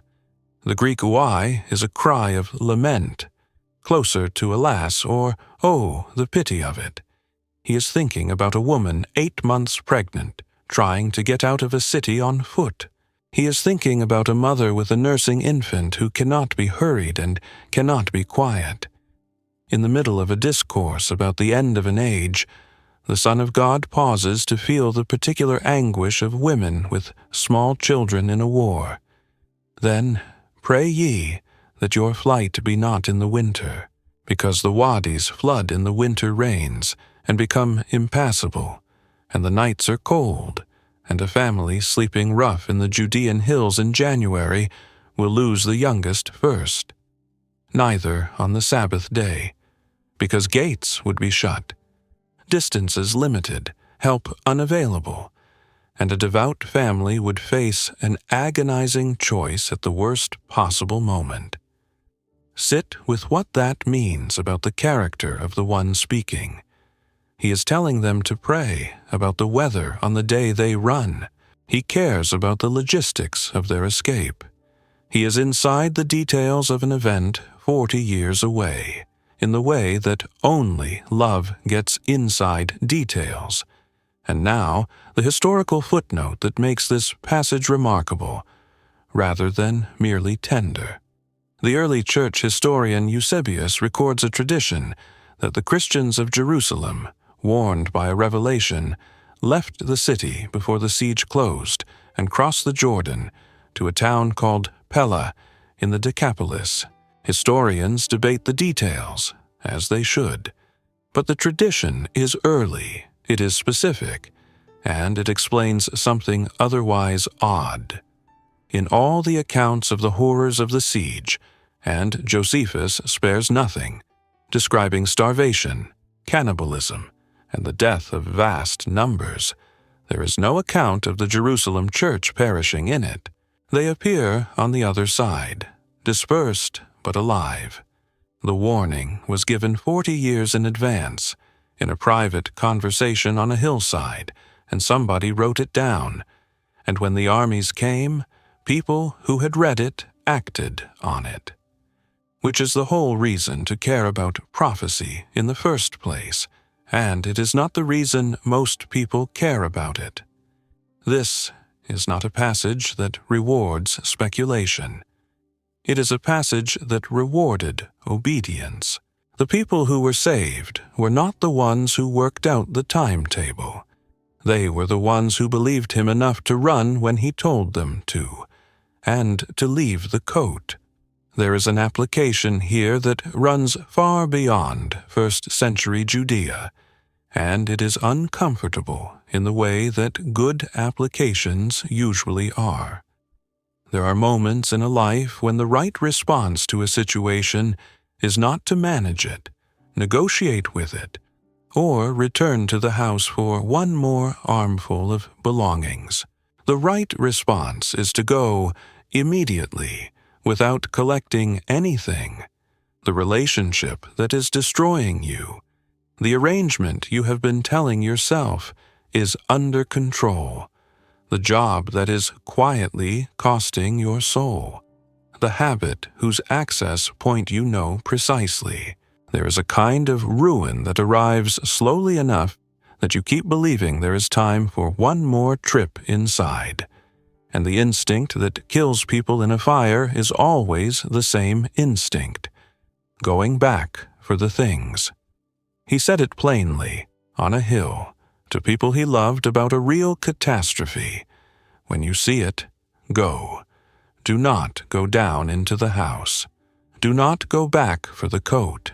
Nothing in there is worth what it will cost you to be in there when it comes down. Teaching 12. Except those days should be shortened, mercy inside the judgment. For then shall be great tribulation, such as was not since the beginning of the world to this time. No, nor ever shall be. And except those days should be shortened, there should no flesh be saved, but for the elect's sake those days shall be shortened. Matthew 24:21-22. This is the darkest sentence in the discourse, and there is a mercy folded inside it that changes the color of the whole thing. First, the darkness. Great tribulation, the Greek thlipsis, a word that literally means pressure, the crushing of something under weight. It was used of the pressing of grapes and of the squeezing of a load, not sadness, compression. And he says it will be unequaled, such as was not, since the beginning of the world to this time, no, nor ever shall be. The immediate horizon is appalling enough to fit. Josephus, describing the siege of Jerusalem, reports that over 1 million perished, and that the famine inside the walls reached a point he could barely bring himself to record. The streets full of the unburied, families dying in locked rooms, and one account of a mother and her child that he says he included only because without it no one would believe the rest. When the city finally fell, the survivors were sold in such numbers that the slave markets of the eastern Mediterranean collapsed for want of buyers. For the people it happened to, there was no larger scale of horror available. It was the end of the world in every sense that mattered to them. Whether the language also reaches forward to a final ordeal is one of the honest disagreements in the Church, and I will not pretend otherwise. But the sentence that follows applies to both horizons equally, and it is the one I want you to carry. Except those days should be shortened, there should no flesh be saved. The Greek verb is kolobou, and it is a physical word. It means to cut off, to amputate, to dock something short. It was used of maiming a limb. He is saying that the days themselves will be cut off, that the ordeal will be truncated before it runs its natural course, because if it ran its natural course, nothing living would survive it. And then, the reason, but for the elect's sake, those days shall be shortened. Stop there. That is the hinge of the entire passage, and it tells you something about how God governs history that you will not find anywhere else in this chapter. The length of the worst period in human history is determined by the presence in it of the people God loves, not by the strength of the aggressor, not by the momentum of events, not by geopolitics or economics or the ambitions of empires, all of which look from inside the crisis, like the only forces in play. The clock on the tribulation is set by God's regard for His own. The suffering has a boundary, and the boundary is drawn in mercy, and it is drawn with specific people in mind. That is a statement about the universe that will either mean nothing to you or mean a great deal, depending on what you are living through, because the experience of extended suffering is precisely the experience of a thing that seems to have no boundary. That is its signature quality. When you are in the 2nd year of an illness, or the 5th year of a marriage that is not healing, or the long grinding stretch after a loss, the worst feature is not the intensity. It is the absence of an edge. The mind cannot find the far wall of it, and a suffering with no visible end takes on the character of a permanent condition, and that is when people stop being able to hold on. This verse says there is a far wall, and that God is the one who placed it, and that He placed it closer than the situation itself would have run. He does not always tell us where it is, almost never, in fact. But the same God who set a limit on the days of the worst catastrophe in the discourse is the God who has set a limit on yours, and He set it not by calculating what you could technically survive, but out of regard for you, for the elect's sake, which is to say, for the sake of the ones he has chosen and will not lose. There is a version of this in Paul's letters that says the same thing in the language of daily life. God is faithful, who will not suffer you to be tempted above that ye are able. Same principle. There is a ceiling, and it is not set by the pressure. It is set by the Father. So when you cannot see the end of what you are in, hold this. The days are already cut short. Somewhere in the arrangement of things, this has an edge, and the edge was measured out by someone who was thinking about you when he drew it. Teaching 13. Lo, here is Christ, and the lightning that needs no announcement. Then, if any man shall say unto you, Lo, here is Christ, or there, believe it not. Wherefore, if they shall say unto you, Behold, he is in the desert, go not forth. Behold, he is in the secret chambers, believe it not. For as the lightning cometh out of the east and shineth even unto the west, so shall also the coming of the Son of Man be. Matthew 24:23, 26-27, he returns to deception a fourth time. And now he tells us the two specific forms it takes and gives one clean test that disposes of both forever. The first form, behold, he is in the desert. The wilderness had powerful associations. Israel met God in the desert. The prophets came out of it. John the Baptist preached in it. More than one first-century figure led crowds into the wilderness, promising a sign of deliverance, and it never ended well. This is the appeal of the exotic and the remote. The truth is out there, away from ordinary life, in a place you must travel to reach. The second form, behold, he is in the secret chambers. The Greek tamion means an inner storeroom, a private inner room of a house. This is the opposite appeal, not the remote, but the exclusive. It is the invitation to the inner circle. The meeting the general public is not invited to.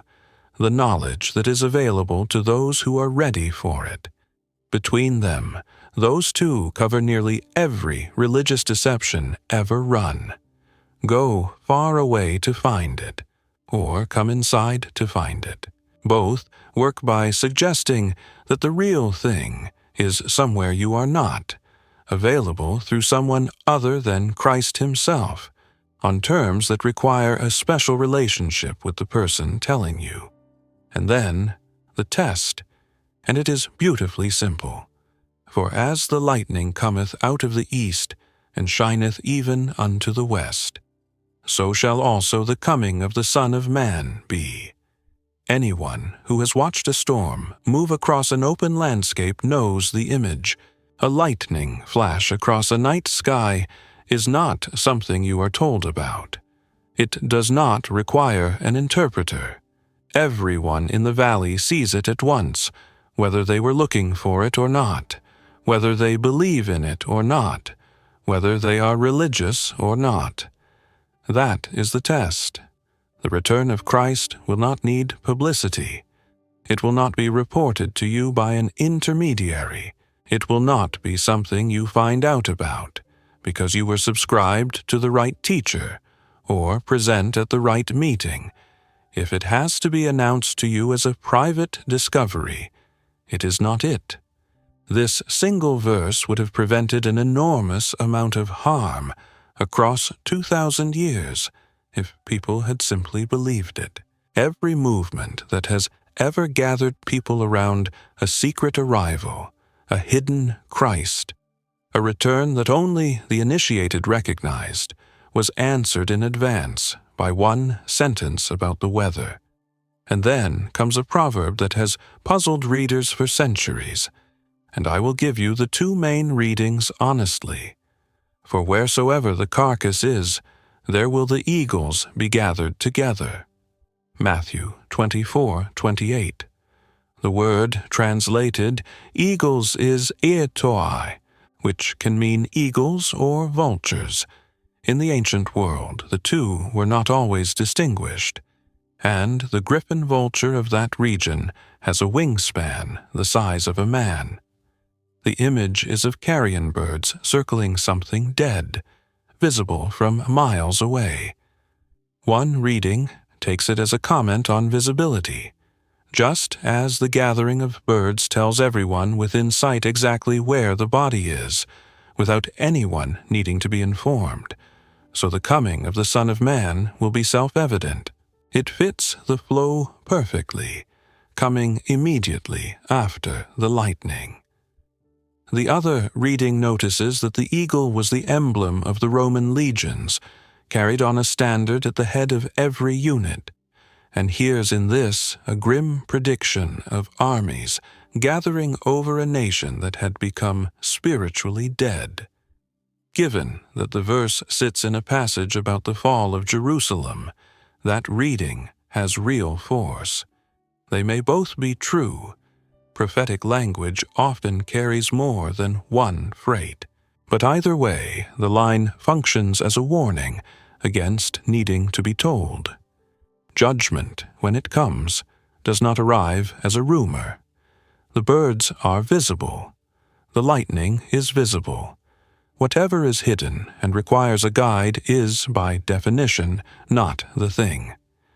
Which leaves you with an unusually practical piece of spiritual protection, and it is worth saying plainly. You do not need to be afraid of missing it. That fear is the exact lever these deceptions are built to pull. The anxiety that everyone else has understood something you have not, that there is an inner room you are outside of, that the real thing is happening somewhere else. He told his friends, 4 days before he died, that the day would light up the whole sky from one horizon to the other. You will not miss it. Nobody will. Teaching 14. The sun, darkened, and the Son of Man coming, reading the language the prophets used. Immediately after the tribulation of those days shall the sun be darkened, and the moon shall not give her light, and the stars shall fall from heaven, and the powers of the heavens shall be shaken. And then shall appear the sign of the Son of Man in heaven. And they shall see the Son of Man coming in the clouds of heaven, with power and great glory. And he shall send his angels with a great sound of a trumpet, and they shall gather together his elect from the 4 winds. Matthew 24:29-31. Now the language goes cosmic, and to read it well, you have to know how this kind of language worked for the people who wrote and first heard it. The sun darkened, the moon withheld, the stars falling, the powers of heaven shaken. That is not a new vocabulary Jesus invented on the Mount of Olives. It is a direct quotation of the prophetic tradition, and every phrase in it has a passport. Isaiah used exactly this imagery to describe the fall of Babylon. The stars of heaven shall not give their light. The sun shall be darkened in his going forth. Babylon fell to the Medes in history, and the stars stayed in the sky. Ezekiel used it of the fall of Egypt. I will cover the heaven, and make the stars thereof dark. Egypt fell, and the sky was untouched. Joel used it of a locust plague and the day of the Lord, and Peter stood up on the day of Pentecost and said that what the crowd was seeing that morning was what Joel had described. So, this is a settled prophetic idiom for the collapse of a world order, the fall of a power, the ending of an age, the removal of the lights that a people had steered by. It is the language of political and cosmic upheaval, and reading it with a flat literalism actually makes it say less than it means, not more. Which is why many careful readers have understood these verses to speak first about the end of the temple age, the sky going dark over a system that had been the center of the world, exactly as the sky had gone dark over Babylon and Egypt before it.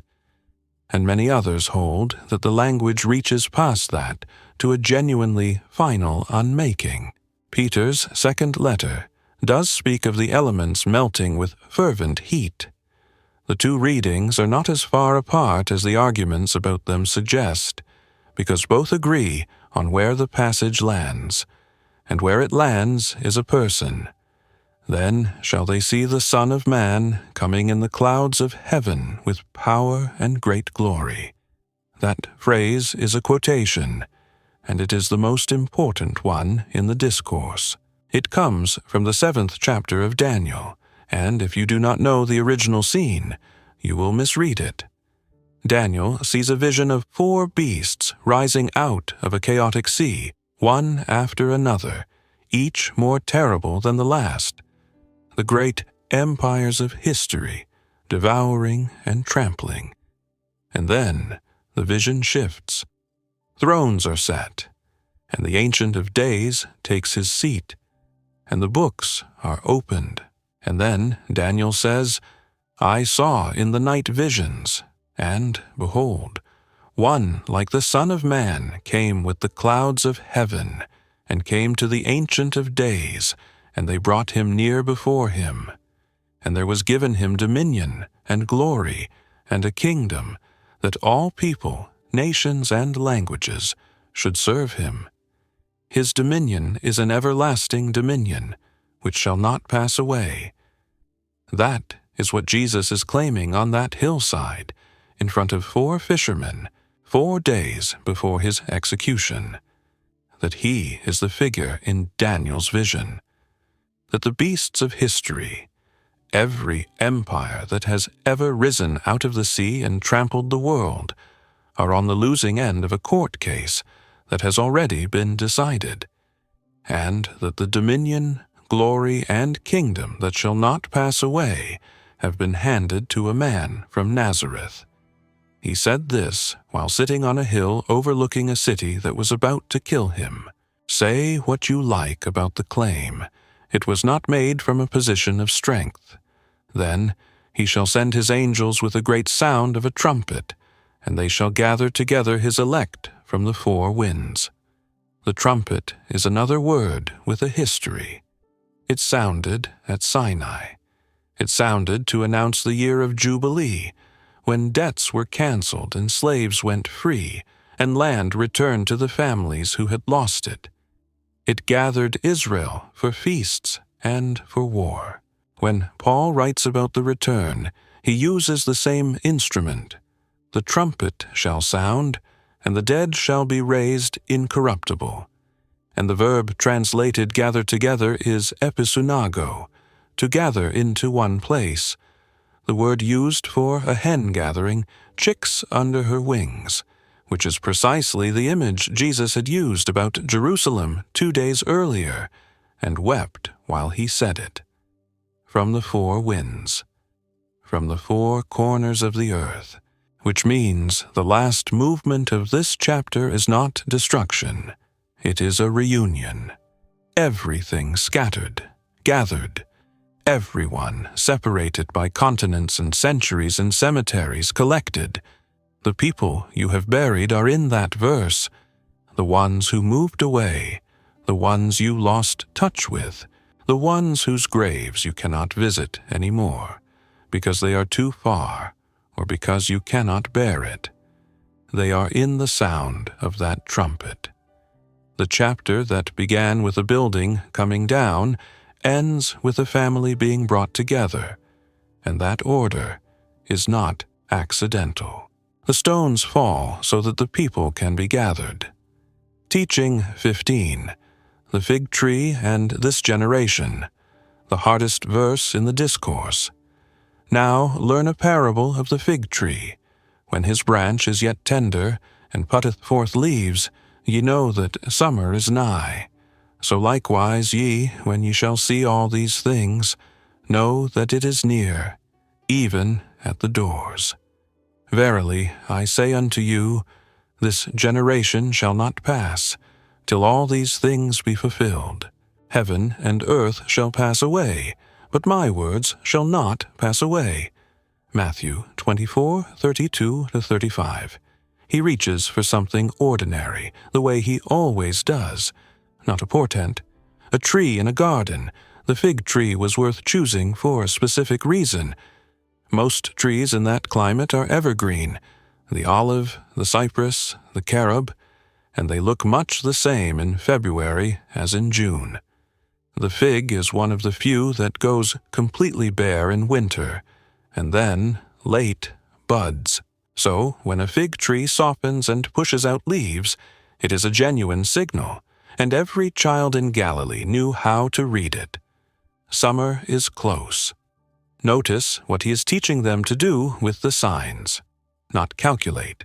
Recognize. A farmer looking at a budding fig does not know the date summer begins. He knows the season has turned. That is the entire skill being taught here. And it is the opposite of the chart-making instinct. To be the kind of person who can tell what season it is without pretending to know what day it is. And then comes verse 34. And I am not going to pretend it is simple, because it is the single most argued over sentence in these 2 chapters. This generation shall not pass till all these things be fulfilled. Here are the main ways serious, believing readers have understood it. The first is the most straightforward reading of the Greek and the one held by a great many careful scholars. Genia means a generation in the ordinary sense. The people alive at that time, roughly 40 years span.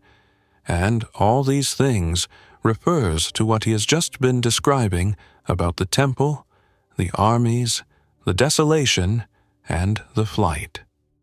On that reading, the sentence was fulfilled precisely. He said it around the year 30, and the temple came down in the year 70, and the men who heard him say it were the men who saw it happen. The far horizon of his coming on this view is what he goes on to address in the very next verse, when he says that of that day and hour knoweth no man, which would be an odd thing to say if he had just given a deadline for it. The second reading takes genia in a sense it can carry in Greek, a kind or race of people. And here's the promise that the Jewish people will not disappear from history before all is fulfilled, a promise that has held against some fairly determined attempts to disprove it. The third takes this generation to mean the generation that sees the specific signs, whenever that is, and reads it as a promise that once the final sequence begins, it will not be strung out across centuries. I lean toward the first, because it fits the flow of the chapter and requires the fewest special pleadings, but I want you to notice something more important than which one I lean toward. Every one of these readings takes the sentence seriously. None of them requires you to conclude that Jesus was mistaken, and the fact that honest people have differed for centuries about the timing is itself a lesson in how this material is meant to be handled, with humility, without contempt for those who read it otherwise, and without the confidence that has embarrassed every generation that tried it. And then, immediately after the hardest verse in the discourse, comes one of the most stabilizing sentences in the Bible. Heaven and earth shall pass away, but my words shall not pass away. Consider the audacity. A man with no property, no army, no office, and 4 days to live sitting on a hill in an occupied province, says that the sky and the ground are more temporary than his own speech. Everything visible to those men that evening has since gone. The temple is gone. The empire that ran the world is gone. You can walk through its ruins with a ticket. The city walls they were looking at have been thrown down and rebuilt more than once. The language most of the world spoke has changed twice over. And the sentences he spoke that evening to 4 men without writing anything down, are being read tonight in more than 1,000 languages by people on every continent, including you, right now. He was not exaggerating. He was making an accurate prediction, and 2,000 years of history have been the test of it, and it has held. So if you are carrying uncertainty about the details of prophecy, and after this teaching you may be carrying more of it, not less, because I have not pretended to resolve what has not been resolved. Let this verse be where you put your weight. Not on your ability to construct the timeline, on the durability of the one who gave it. The things that look permanent will go, the words will not. Teaching 16. But of that day and hour knoweth no man, the end of date setting. But of that day and hour knoweth no man, no, not the angels of heaven, but my Father only. Matthew 24:36. Here is the verse that should have ended an entire industry, and has not.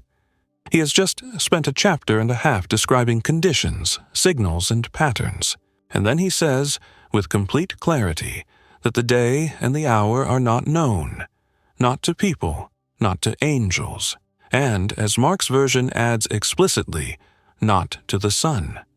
That last clause has occupied theologians for centuries, and it is worth a moment. Christian teaching has always held that in becoming human, the eternal Son did not stop being God, but did genuinely take on the limits of a human life.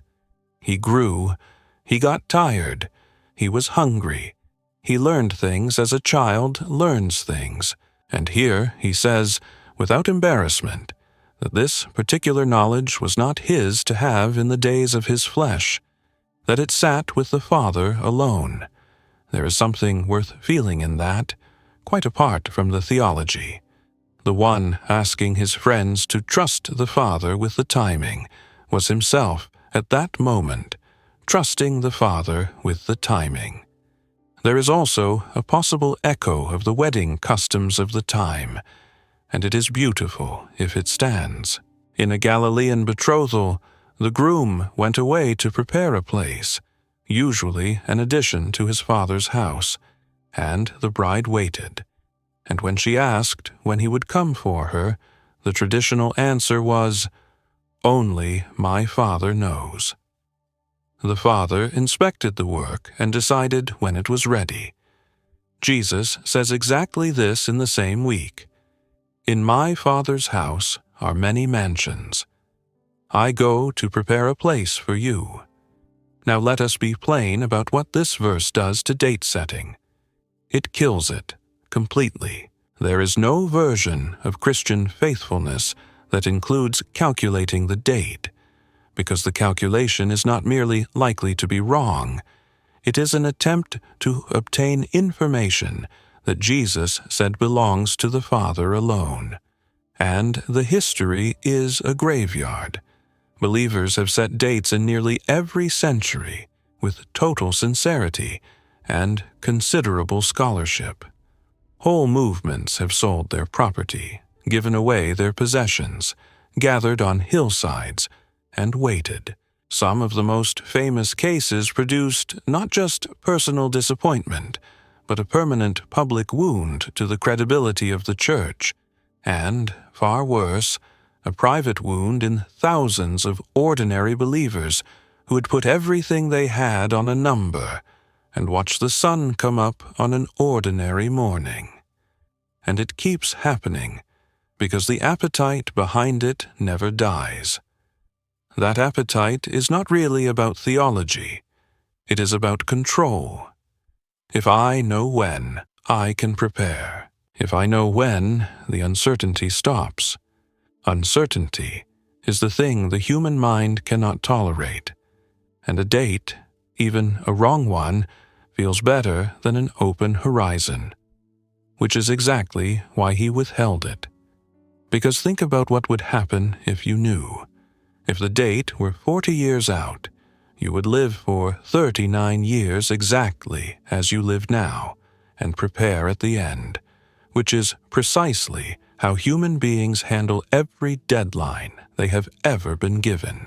And if the date were tomorrow, you would not build anything, plant anything, start anything, or invest in anyone, because there would be no point. Not knowing is what makes every single day matter equally. It is the only arrangement under which a person is required to be ready always. And being ready always is a completely different way of living than being ready eventually. So the not knowing is not information withheld from you out of stinginess. It is the structure that makes faithfulness possible. And there is a smaller, closer application, because most of us will meet him before he comes for everyone. Nobody knows the day and hour of their own end either. That is the same lesson at a scale you cannot argue with. You do not know how many more times you will see the people you love. You do not know which conversation is the last one. That is not a morbid thought. It is the reason to make the phone call this week rather than at some point. The day is hidden so that today would be taken seriously. Teaching 17. As the days of Noah, the terror of the ordinary. But as the days of Noah were, so shall also the coming of the Son of Man be. For as in the days that were before the flood, they were eating and drinking, marrying, and giving in marriage, until the day that Noah entered into the ark, and knew not until the flood came, and took them all away, so shall also the coming of the Son of Man be. Matthew 24:37-39. The most striking thing about this comparison is what is missing from it. Look at the list of what people were doing before the flood: eating, drinking, marrying, and giving in marriage. That is all. He does not mention violence or corruption or any of the things Genesis says filled the earth in Noah's day, and he could have. He picks 4 activities, and every one of them is not only innocent, but good: food, drink, weddings, families. These are the ordinary furniture of a decent human life. That is the point, and it is more unsettling than a list of atrocities would have been. The danger he is naming is not wickedness. It is absorption. It is the way a life can be entirely filled with legitimate things and have no room left for the one thing that turns out to matter. Nobody in that generation was lying awake worrying about the state of their soul. They were planning a wedding. They were bringing in a harvest. They were doing what people do right up until the day the rain started, and knew not until the flood came. The Greek phrase carries the sense of not perceiving, not paying attention, not registering. It is not that they had considered the warning and rejected it. It is that it never became real to them. Noah had been building an enormous boat in plain view for a very long time, and the sound of the hammering was simply part of the background of their lives. Now, be honest about how this lands. The way a person actually loses their spiritual life is almost never dramatic. Very few people sit down and decide against God. They get busy. The children need things. The job takes more than it used to. There is a renovation, and then an illness in the family, and then a stretch where sleep is short, and prayer becomes shorter, and then occasional, and then a thing you used to do. Nobody rebels. The room simply fills up with good things until there is no space left, and the filling of it feels responsible the entire time. Then he applies it, and the application has puzzled people. Then shall 2 be in the field. The one shall be taken, and the other left. 2 women shall be grinding at the mill. The one shall be taken, and the other left. Matthew 24:40-41. 2 pairs of ordinary workers, men in a field at harvest, women at a handmill grinding grain for the day's bread. Two people sitting opposite each other, turning the same stone close enough to touch, and the division runs between them. There is a long-running debate about which is the better outcome, being taken or being left, and it hinges on the analogy just used. In the flood, the ones taken away were the ones who perished. Noah was left. On that reading, to be taken is to be swept away in judgment, and to be left is to remain, preserved. On the other reading, taken means gathered to Christ, in line with the angels gathering the elect from the four winds a few verses earlier. Honest readers hold both. And here is why the ambiguity does not damage the teaching. The point of the image is not the direction of travel. It is the closeness of the division. Two men in the same field, doing the same work on the same day, indistinguishable to any observer. And something is true about one of them that is not true about the other. And until that moment, nobody could have told, possibly including them. That is a sobering thought, and it is meant to be. It says the decisive thing about a human being is not visible from the outside, not from a pew, not from a job, not from a reputation. The two women grinding at that mill had ground grain together every morning for years. They had talked about their children. Neither could see the difference, which brings the question back to the only place it can usefully land, which is not your neighbor in the field. It is you. Not, am I busy with good things? They were. Not, am I a decent person? Presumably, many of them were. But is there anything in my life that would still be standing if all of it, the food, the drink, the weddings, the harvest, the whole ordinary, decent structure of it, were taken away tomorrow? The days of Noah were not evil days. They were normal ones. That is precisely what made them so dangerous. Teaching 18. Watch, therefore, the thief and the word that anchors everything. Watch, therefore, for ye know not what hour your Lord doth come. Therefore be ye also ready, for in such an hour as ye think not the Son of Man cometh. Matthew 24:42, 44. Here is the command the whole discourse has been building toward, and everything after this verse is an illustration of it. The Greek is gregoreo, and it means to stay awake. It is built from the perfect form of a verb, meaning to rouse, and it describes the condition of someone who has been woken and has remained so.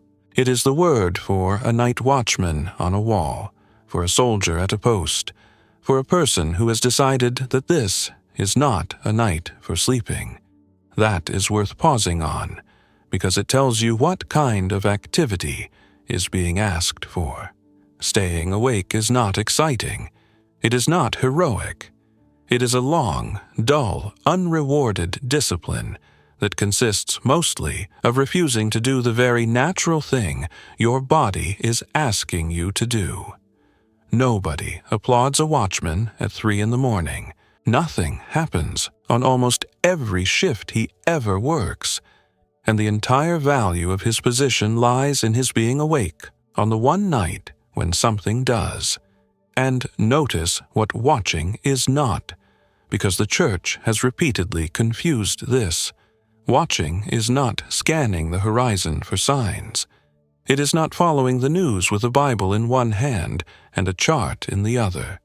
If it were, the verse would collapse into the very date setting he has just forbidden. In the parables that follow, the servants who are commended are not the ones staring at the road. They are the ones doing their work. Watching, in this discourse, means living in such a way that his arrival at any moment would be welcome rather than awkward. Then comes the image that Jesus uses about himself. and it is startling every time. But know this, that if the goodman of the house had known in what watch the thief would come, he would have watched, and would not have suffered his house to be broken up. Matthew 24:43. He compares his own return to a burglary. There is a deliberate shock in that, and the New Testament writers picked it up and used it repeatedly. Paul, Peter, and John all reach for the same picture. The comparison is not about motive. It is entirely about timing. A thief does not send notice. That is the one and only point of contact. But look at the detail he adds. If the master of the house had known in what watch the thief would come. Night was divided into watches, and a householder expecting trouble could sit up for one of them.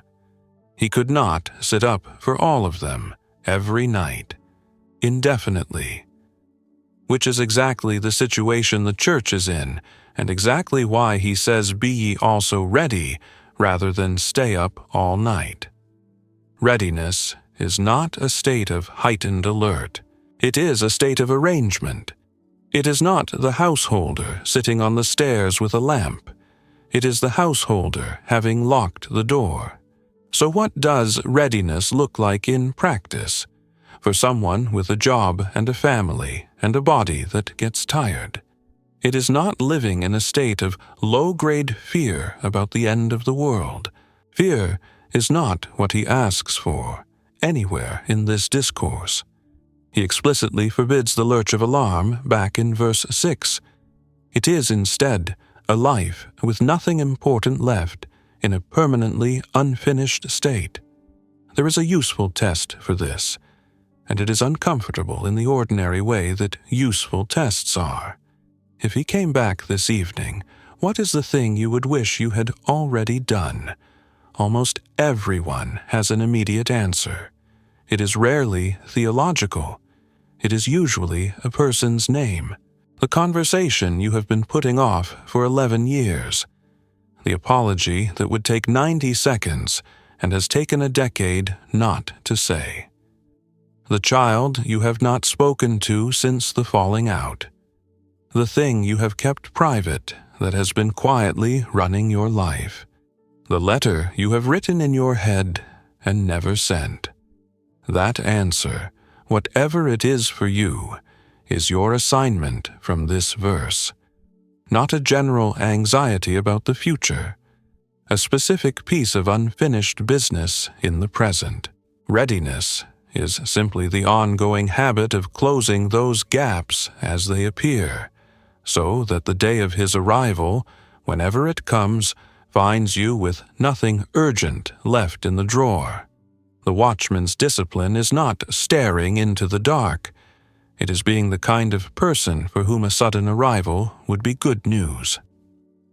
Teaching 19. The faithful servant and the evil one, what delay does to a person. Who then is a faithful and wise servant, whom his Lord hath made ruler over his household, to give them meat in due season?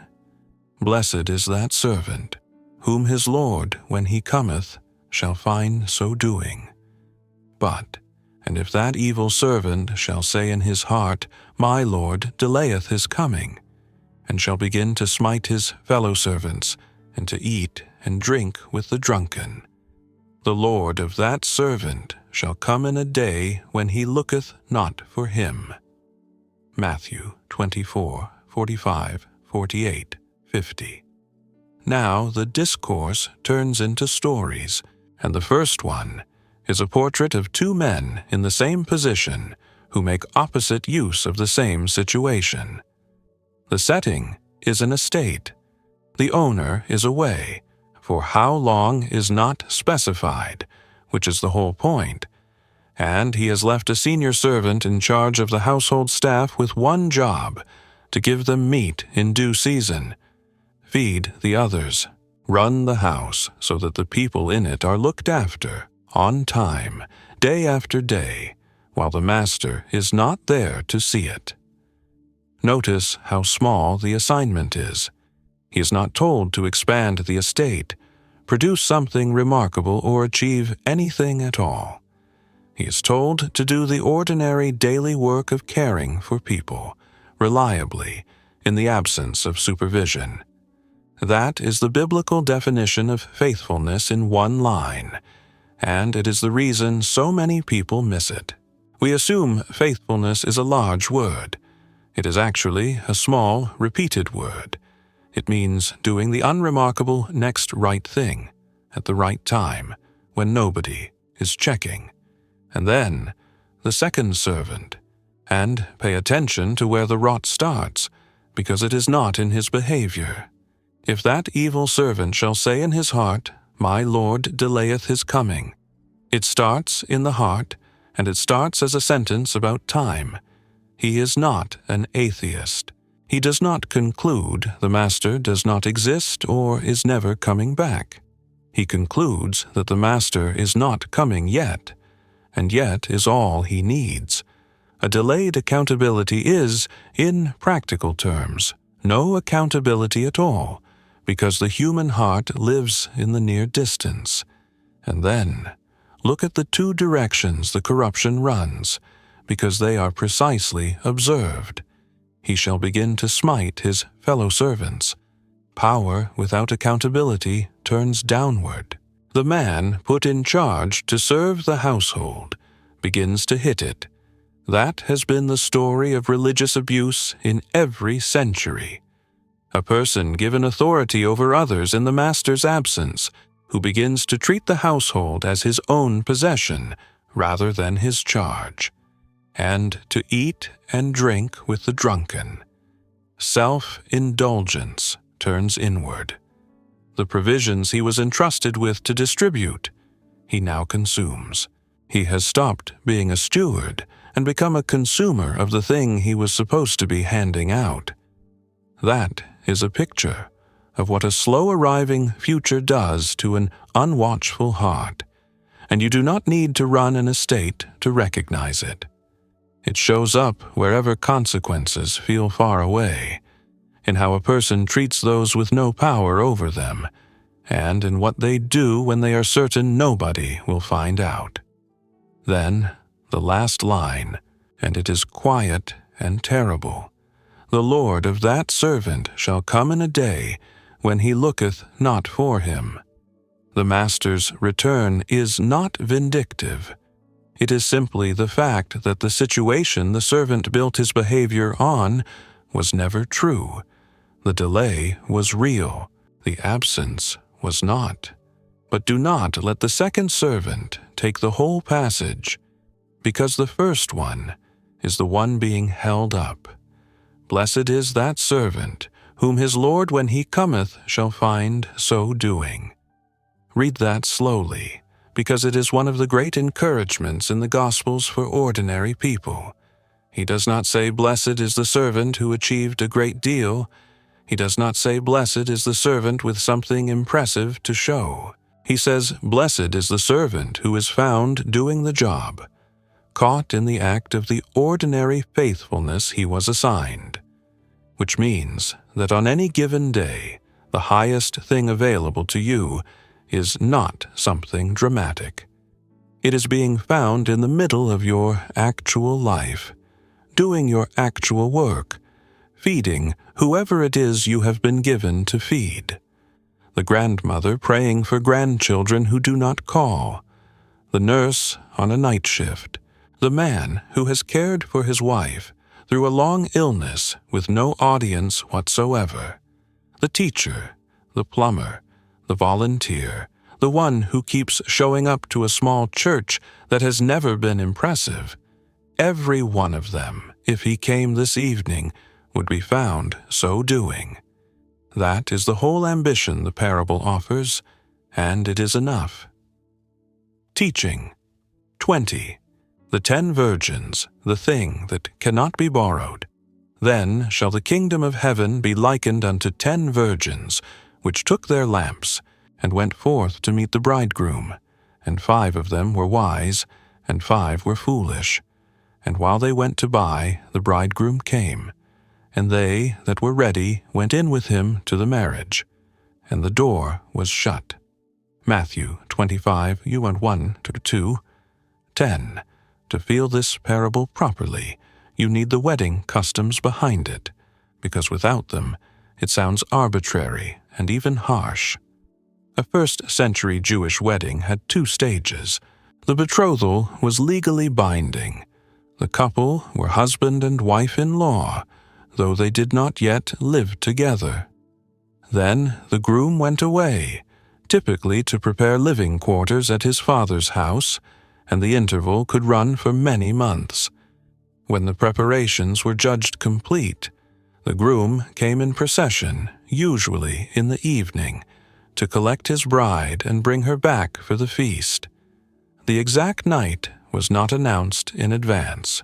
The bridal party's task was to be prepared to meet the procession and escort it in with lamps, and the celebration that followed could last a week. So the 10 young women in this story have one job: to be ready with light when he comes, whenever that is. All 10 have lamps. All 10 are invited. All 10 are waiting for the same person, in the same place, on the same night.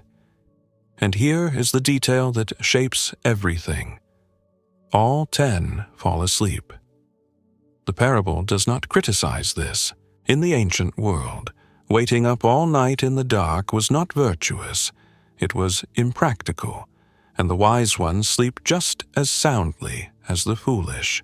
Sleeping is not the failure. The only difference between the 2 groups is invisible until midnight. 5 of them brought extra oil in a separate flask. 5 brought only what was already in the lamp. Then the cry goes up at midnight. The whole party wakes, and the foolish discover the problem at the precise moment it can no longer be fixed. Their lamps are guttering, and they say the sentence that gives this parable its meaning: "Give us of your oil, for our lamps are gone out." And the wise ones say no. That refusal has troubled kind-hearted readers for centuries, and it should be handled carefully, because it is not selfishness. It is a statement about the nature of the thing being asked for. Some things cannot be transferred, and the parable is built to show you which category the oil belongs in. You can lend a person money. You cannot lend them your fitness. You cannot give someone else your education, your years of experience, or the trust you have built with your own children. There are things that can only be accumulated by the person who will need them, over time, in advance, and a relationship with God is one of those things. This is the whole burden of the parable, and it goes against something deeply ingrained in religious families and religious communities. You cannot inherit somebody else's faith. You cannot live off your mother's prayers, your grandfather's convictions, or your church's reputation. A person can be inside the building, inside the family, inside the invitation, holding a lamp exactly like everyone else's, and have nothing of their own in reserve. Then the door is shut, and the last exchange is the one that echoes, "Lord, Lord, open to us." And he answers, "Verily I say unto you, I know you not." That phrase should be familiar because he used it at the end of the Sermon on the Mount too, about people who had prophesied and cast out demons in his name. It is not I never approved of you, or you did not do enough. It is the language of acquaintance. I do not know you. It is possible to be part of the wedding party and never have met the groom. So, what is the oil, practically? The parable does not define it, and interpreters have offered several answers. The Spirit, genuine faith, an actual inner life with God as opposed to an external association with Him. But the function of it is unmistakable. It is the private supply that keeps you burning when the wait is longer than anyone expected, and it is the middle of the night, and the ceremony has not started. And that is the pastoral question this parable puts to you, gently but without any escape. If the wait went on for years longer than you expected, and the encouragement dried up, and the church was disappointing, and the feelings went flat, and nobody was watching whether you kept going, is there anything in reserve? Is there anything of your own, built slowly, in private, over ordinary years, that would keep a light going at midnight? You cannot borrow it at midnight. That is the only hard thing this parable says, and it says it early enough for it not to be a problem. Teaching. 21. The talents, the man who was punished for playing it safe. For the kingdom of heaven is as a man traveling into a far country, who called his own servants, and delivered unto them his goods. And unto one he gave 5 talents, to another 2, and to another 1, to every man according to his several ability, and straightway took his journey. Matthew 25:14-15. The second parable is about the same interval and asks a different question. The 10 virgins asked, "Will you still be burning when he comes?" This one asks, "What will you have done with what he left you?" First, the sums, because English has ruined this word. A talent was not an ability. It was a unit of weight, something like 75 pounds of silver, and it represented an enormous amount of money. Estimates vary, but a single talent was worth roughly 20 years of a laborer's wages. 20 years. The man with 5 talents has been handed a fortune that would take a working man a century to earn. Even the man with 1 has been trusted with 2 decades of another person's income.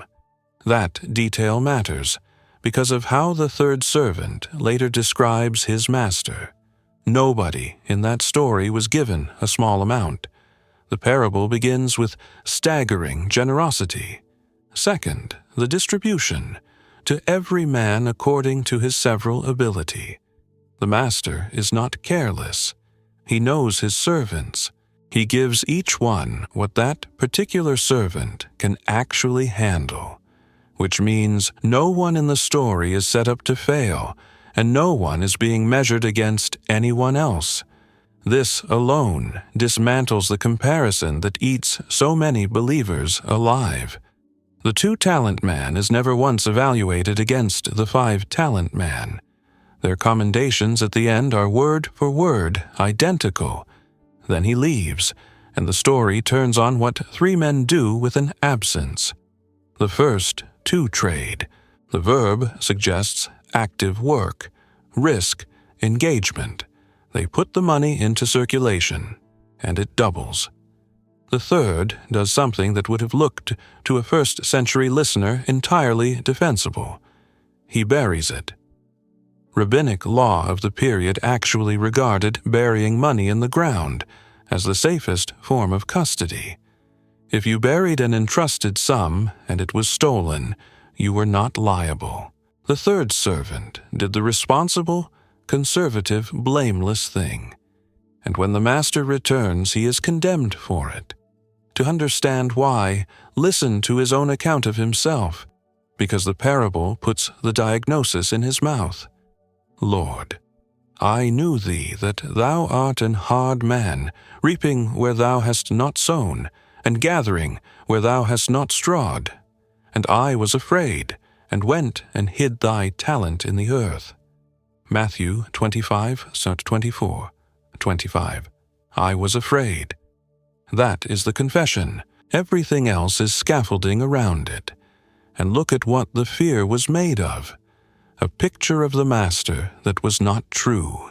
He believed he was serving someone harsh, exacting, and impossible to please. Someone who took what he had not earned, who would be angry at any loss, and in front of whom the only sane strategy was to take no risk at all. That belief, and not the buried money, is the actual subject of this parable. because a person's picture of God determines everything they do with their life. If you believe God is primarily a fault finder, you will make your life small. You will keep your head down. You will avoid attempting anything that could go wrong, and you will call it humility, and it will be fear wearing humility's clothes. And notice the terrible irony. He was afraid of a hard master, and by burying the talent he produced, the exact outcome he feared. His theology created his result. The two who traded had a different picture of the same man. They must have, or they would not have taken the risk. They saw someone who had handed them a fortune, with no instructions and no supervision, which is not the behavior of a tyrant. So they went out and used it, and the Master's word to them is one of the warmest sentences in the Gospels. "Well done, thou good and faithful servant. Enter thou into the joy of thy Lord." Enter into the joy, not, "Here is your bonus." The reward is admission into the Master's own gladness. So this parable asks a question that has nothing to do with your gifting and everything to do with your fear. What have you buried? Almost everyone has something. The capacity you have never used because you decided long ago you were not qualified. The kindness you feel toward someone and have never expressed because it might be unwelcome. The thing you sense God has asked you to do that you have kept in the ground for 15 years, because if you took it out and it failed, you would have to face the failing. And most of us, if we are honest, would give the third servant's answer under oath. Not I did not care. I was afraid. The gentle and serious thing this parable says to that fear is, the master you are protecting yourself from does not exist. The real one handed you 20 years of wages, walked out the door, and left you to use it as you saw fit. That is not the behavior of someone waiting for you to slip. And on the day he comes back, the only unbearable thing will not be a loss you took while trying. It will be an unopened bag of soil in your hands. Teaching 22. The sheep and the goats. The surprise on both sides. When the Son of Man shall come in his glory, and all the holy angels with him, then shall he sit upon the throne of his glory.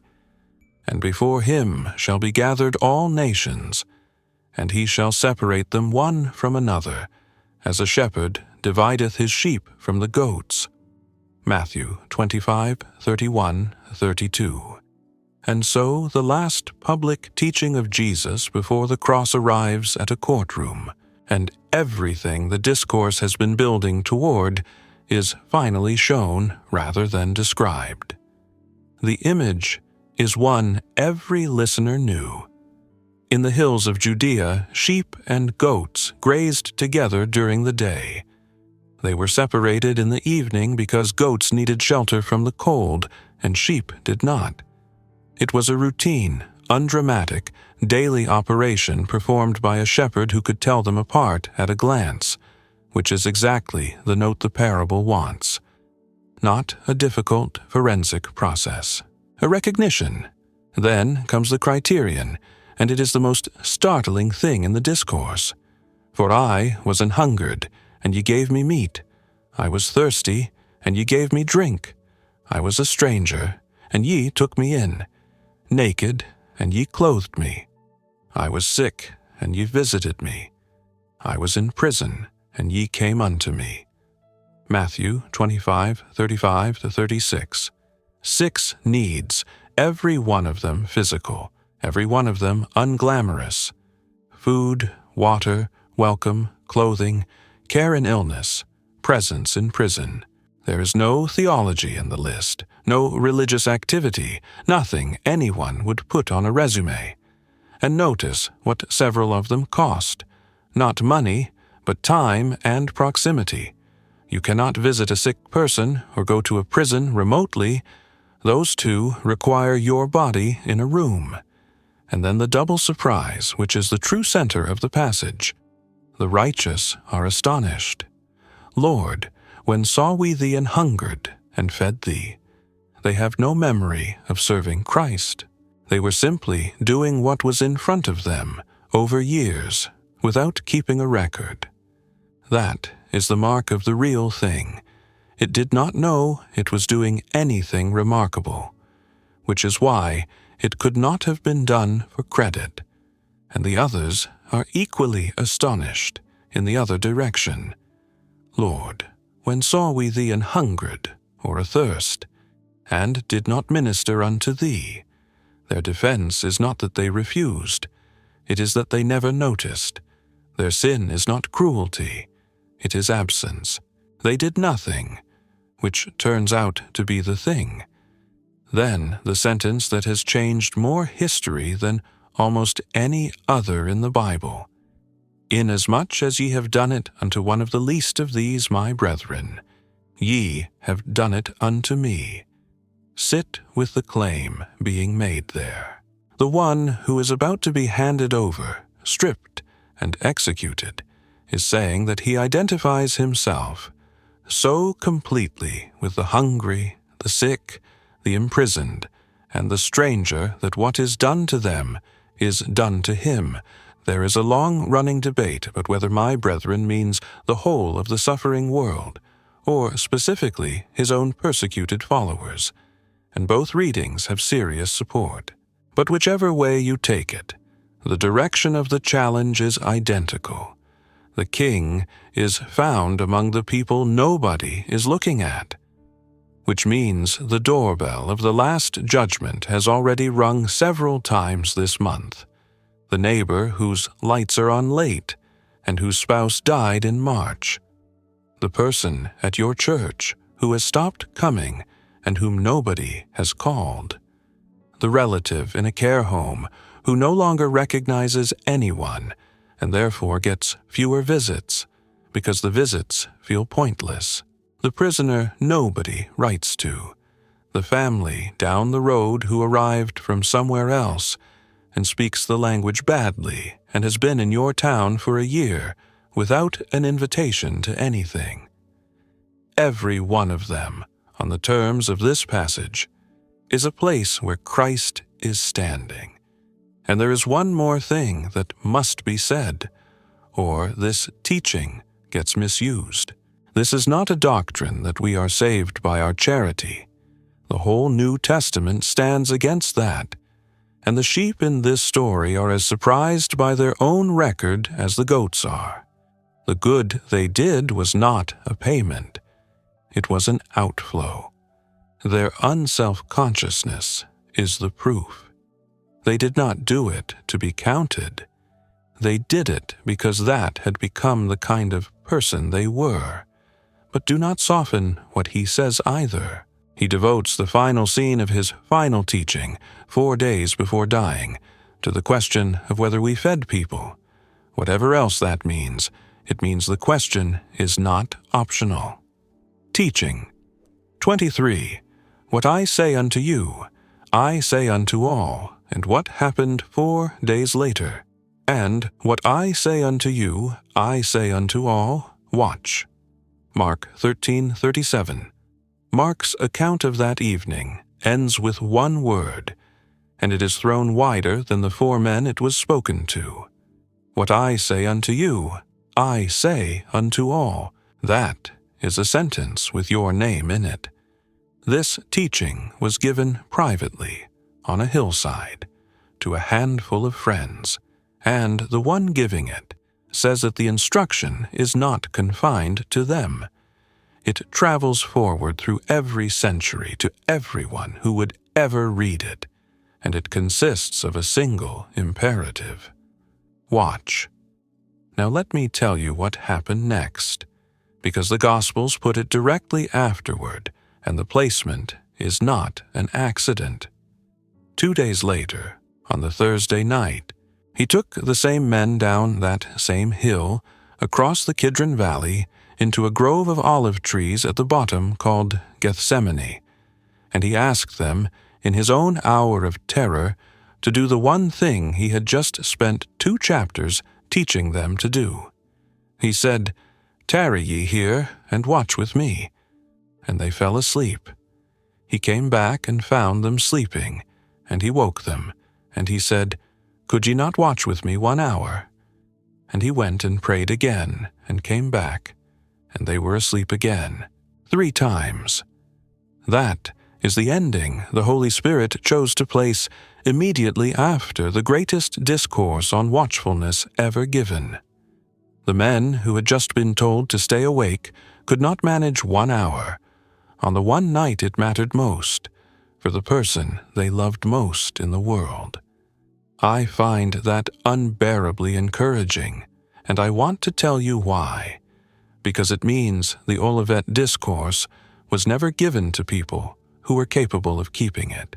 It was given to men who failed it within 72 hours, in the most humiliating way possible, and who were not discarded for it. He woke them a 3rd time and said, "Sleep on now, and take your rest." And then he went out to be arrested, alone on their behalf. And here is the part that finishes the story. Those same men, who could not stay awake for 1 hour in a garden, went on to spend the rest of their lives awake. They were beaten and imprisoned and scattered across the empire, and they did not go back to sleep. Peter, who slept in the garden and denied him by a fire a few hours later, wrote a letter decades afterward, telling the churches to be sober and watch unto prayer. He was teaching the very thing he had failed, which is generally who is qualified to teach anything. So, if you have heard this whole teaching and felt the growing awareness that you are not equal to it, that your love has cooled, that you have buried something out of fear, that you have been absorbed in ordinary good things until there is no room left, that your lamp has very little oil in it, and you cannot remember when you last filled it, you are in precisely the company this discourse was written for. The men on that hillside failed every part of it, and were restored, and were sent, and were used, and every word of this discourse reached you because they did not stay asleep. Watch, not because you have managed it so far, because he woke them, and he does the same for you, and there is still time before the morning. Teaching 24. Why this teaching was given at all. Before we walk back down the hill, stand still for a moment and look at the whole of it from the ridge, because the shape of this discourse says something the individual verses do not. He was 4 days from the cross. He knew it. He had told them plainly 3 times. Whatever a human being is entitled to feel in the last week of their life, he was entitled to feel it that evening. And he spent one of his final hours of unhurried teaching not on his own grief, and not on defending himself, and not on securing his legacy, but on preparing the people he loved for a long stretch of history that he would not be visibly present for. That is what this teaching is. It is the last set of instructions from someone who is leaving, given to people who will have to keep going without seeing him. And notice what he did not include in it. He did not give them a date. And he said explicitly that he did not have one to give. He did not give them a chart. And every chart drawn from these 2 chapters in 20 centuries has been wrong. He did not promise them safety. He promised them the opposite, in detail, and it happened. He did not tell them how it would feel. He told them what to do. What he gave them, instead, was a way to stand up in a world where the temple falls. The news is bad. The wait is long. Deceivers are confident. Love goes cold. and the master does not come back on any of the mornings you expected him. He gave them the birth pangs, so that the pain would have a direction. He gave them the days cut short, so that the suffering would have an edge. He gave them the lightning, so that they would stop being afraid of missing it. He gave them the trumpet and the four winds, so that the scattering would not be the last word. He gave them the fig tree, so that they could read the season without pretending to know the day. He gave them the servant found feeding the household, so that ordinary faithfulness would be enough. He gave them the oil in the flask, so that they would build something private and their own. He gave them the buried talent, so that fear would be recognized for what it is. He gave them the hungry, the sick, the stranger, and the prisoner, so that they would know exactly where to find him in the meantime. And he gave them one word, thrown forward to all of us: watch. So let it come back one more time, all of it, quickly, the way it would have sounded walking back down that ridge in the dark, with the lights of the city below, and 4 days left. See ye not all these things? What looks permanent is scaffolding. What holds you up is a person. Take heed that no man deceive you. He warned about the counterfeit before he warned about anything else, because he knew what hope is worth to the people who farm it. See that ye be not troubled. Do not let your heart lurch at the news. Nothing in it has startled your father. All these are the beginning of sorrows. Labor, not decay. The pain is the mechanism, and there is a child at the end of it. The love of many shall wax cold.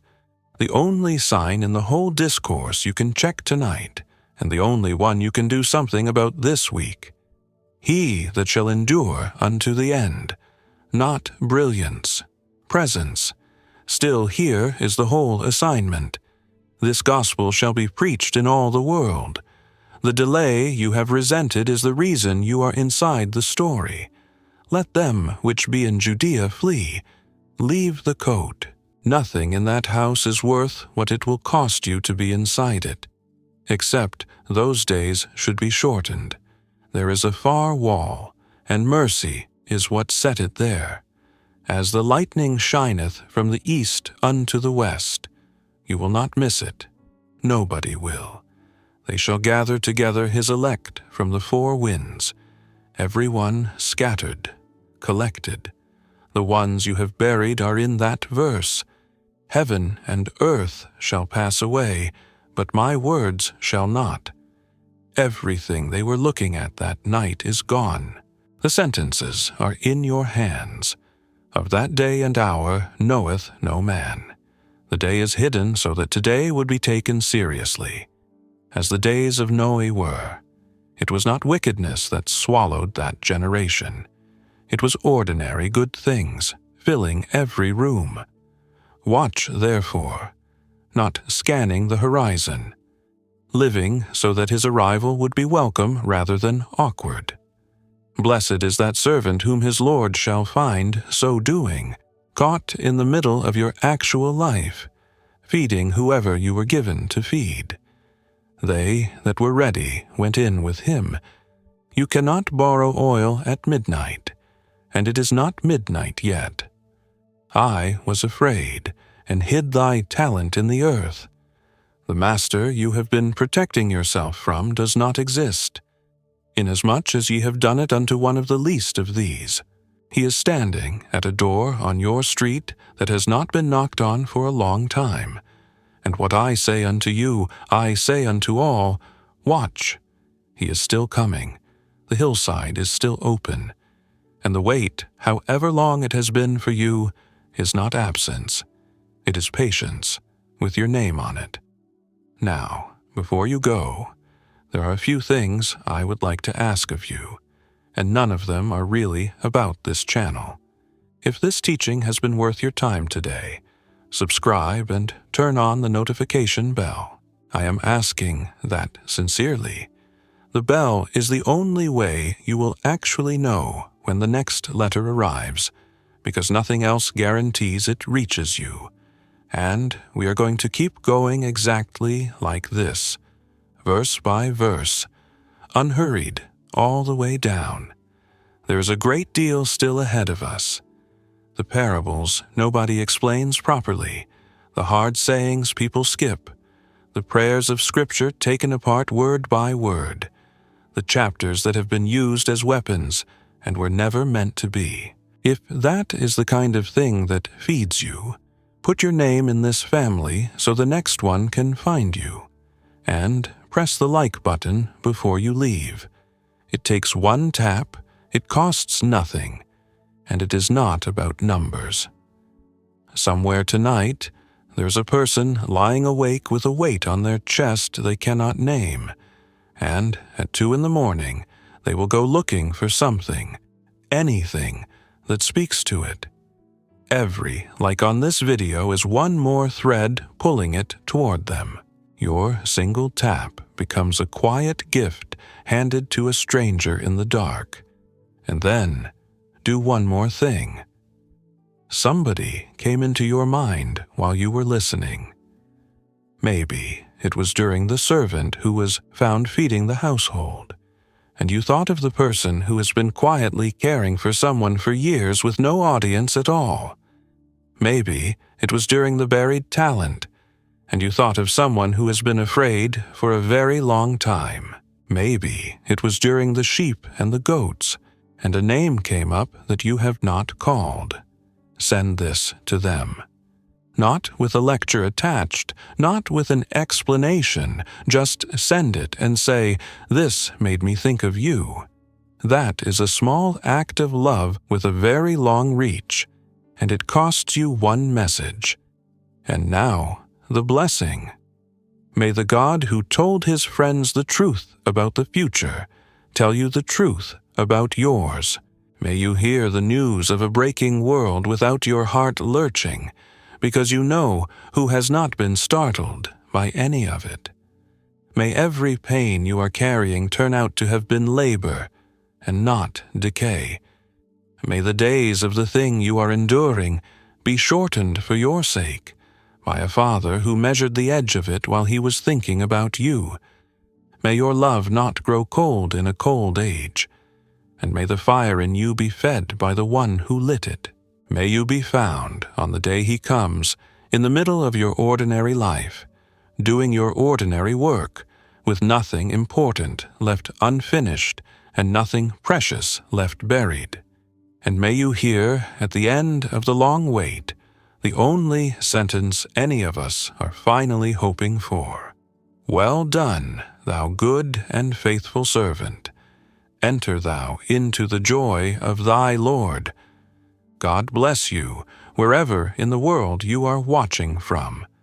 Watch and keep watching. I'll see you in the next one.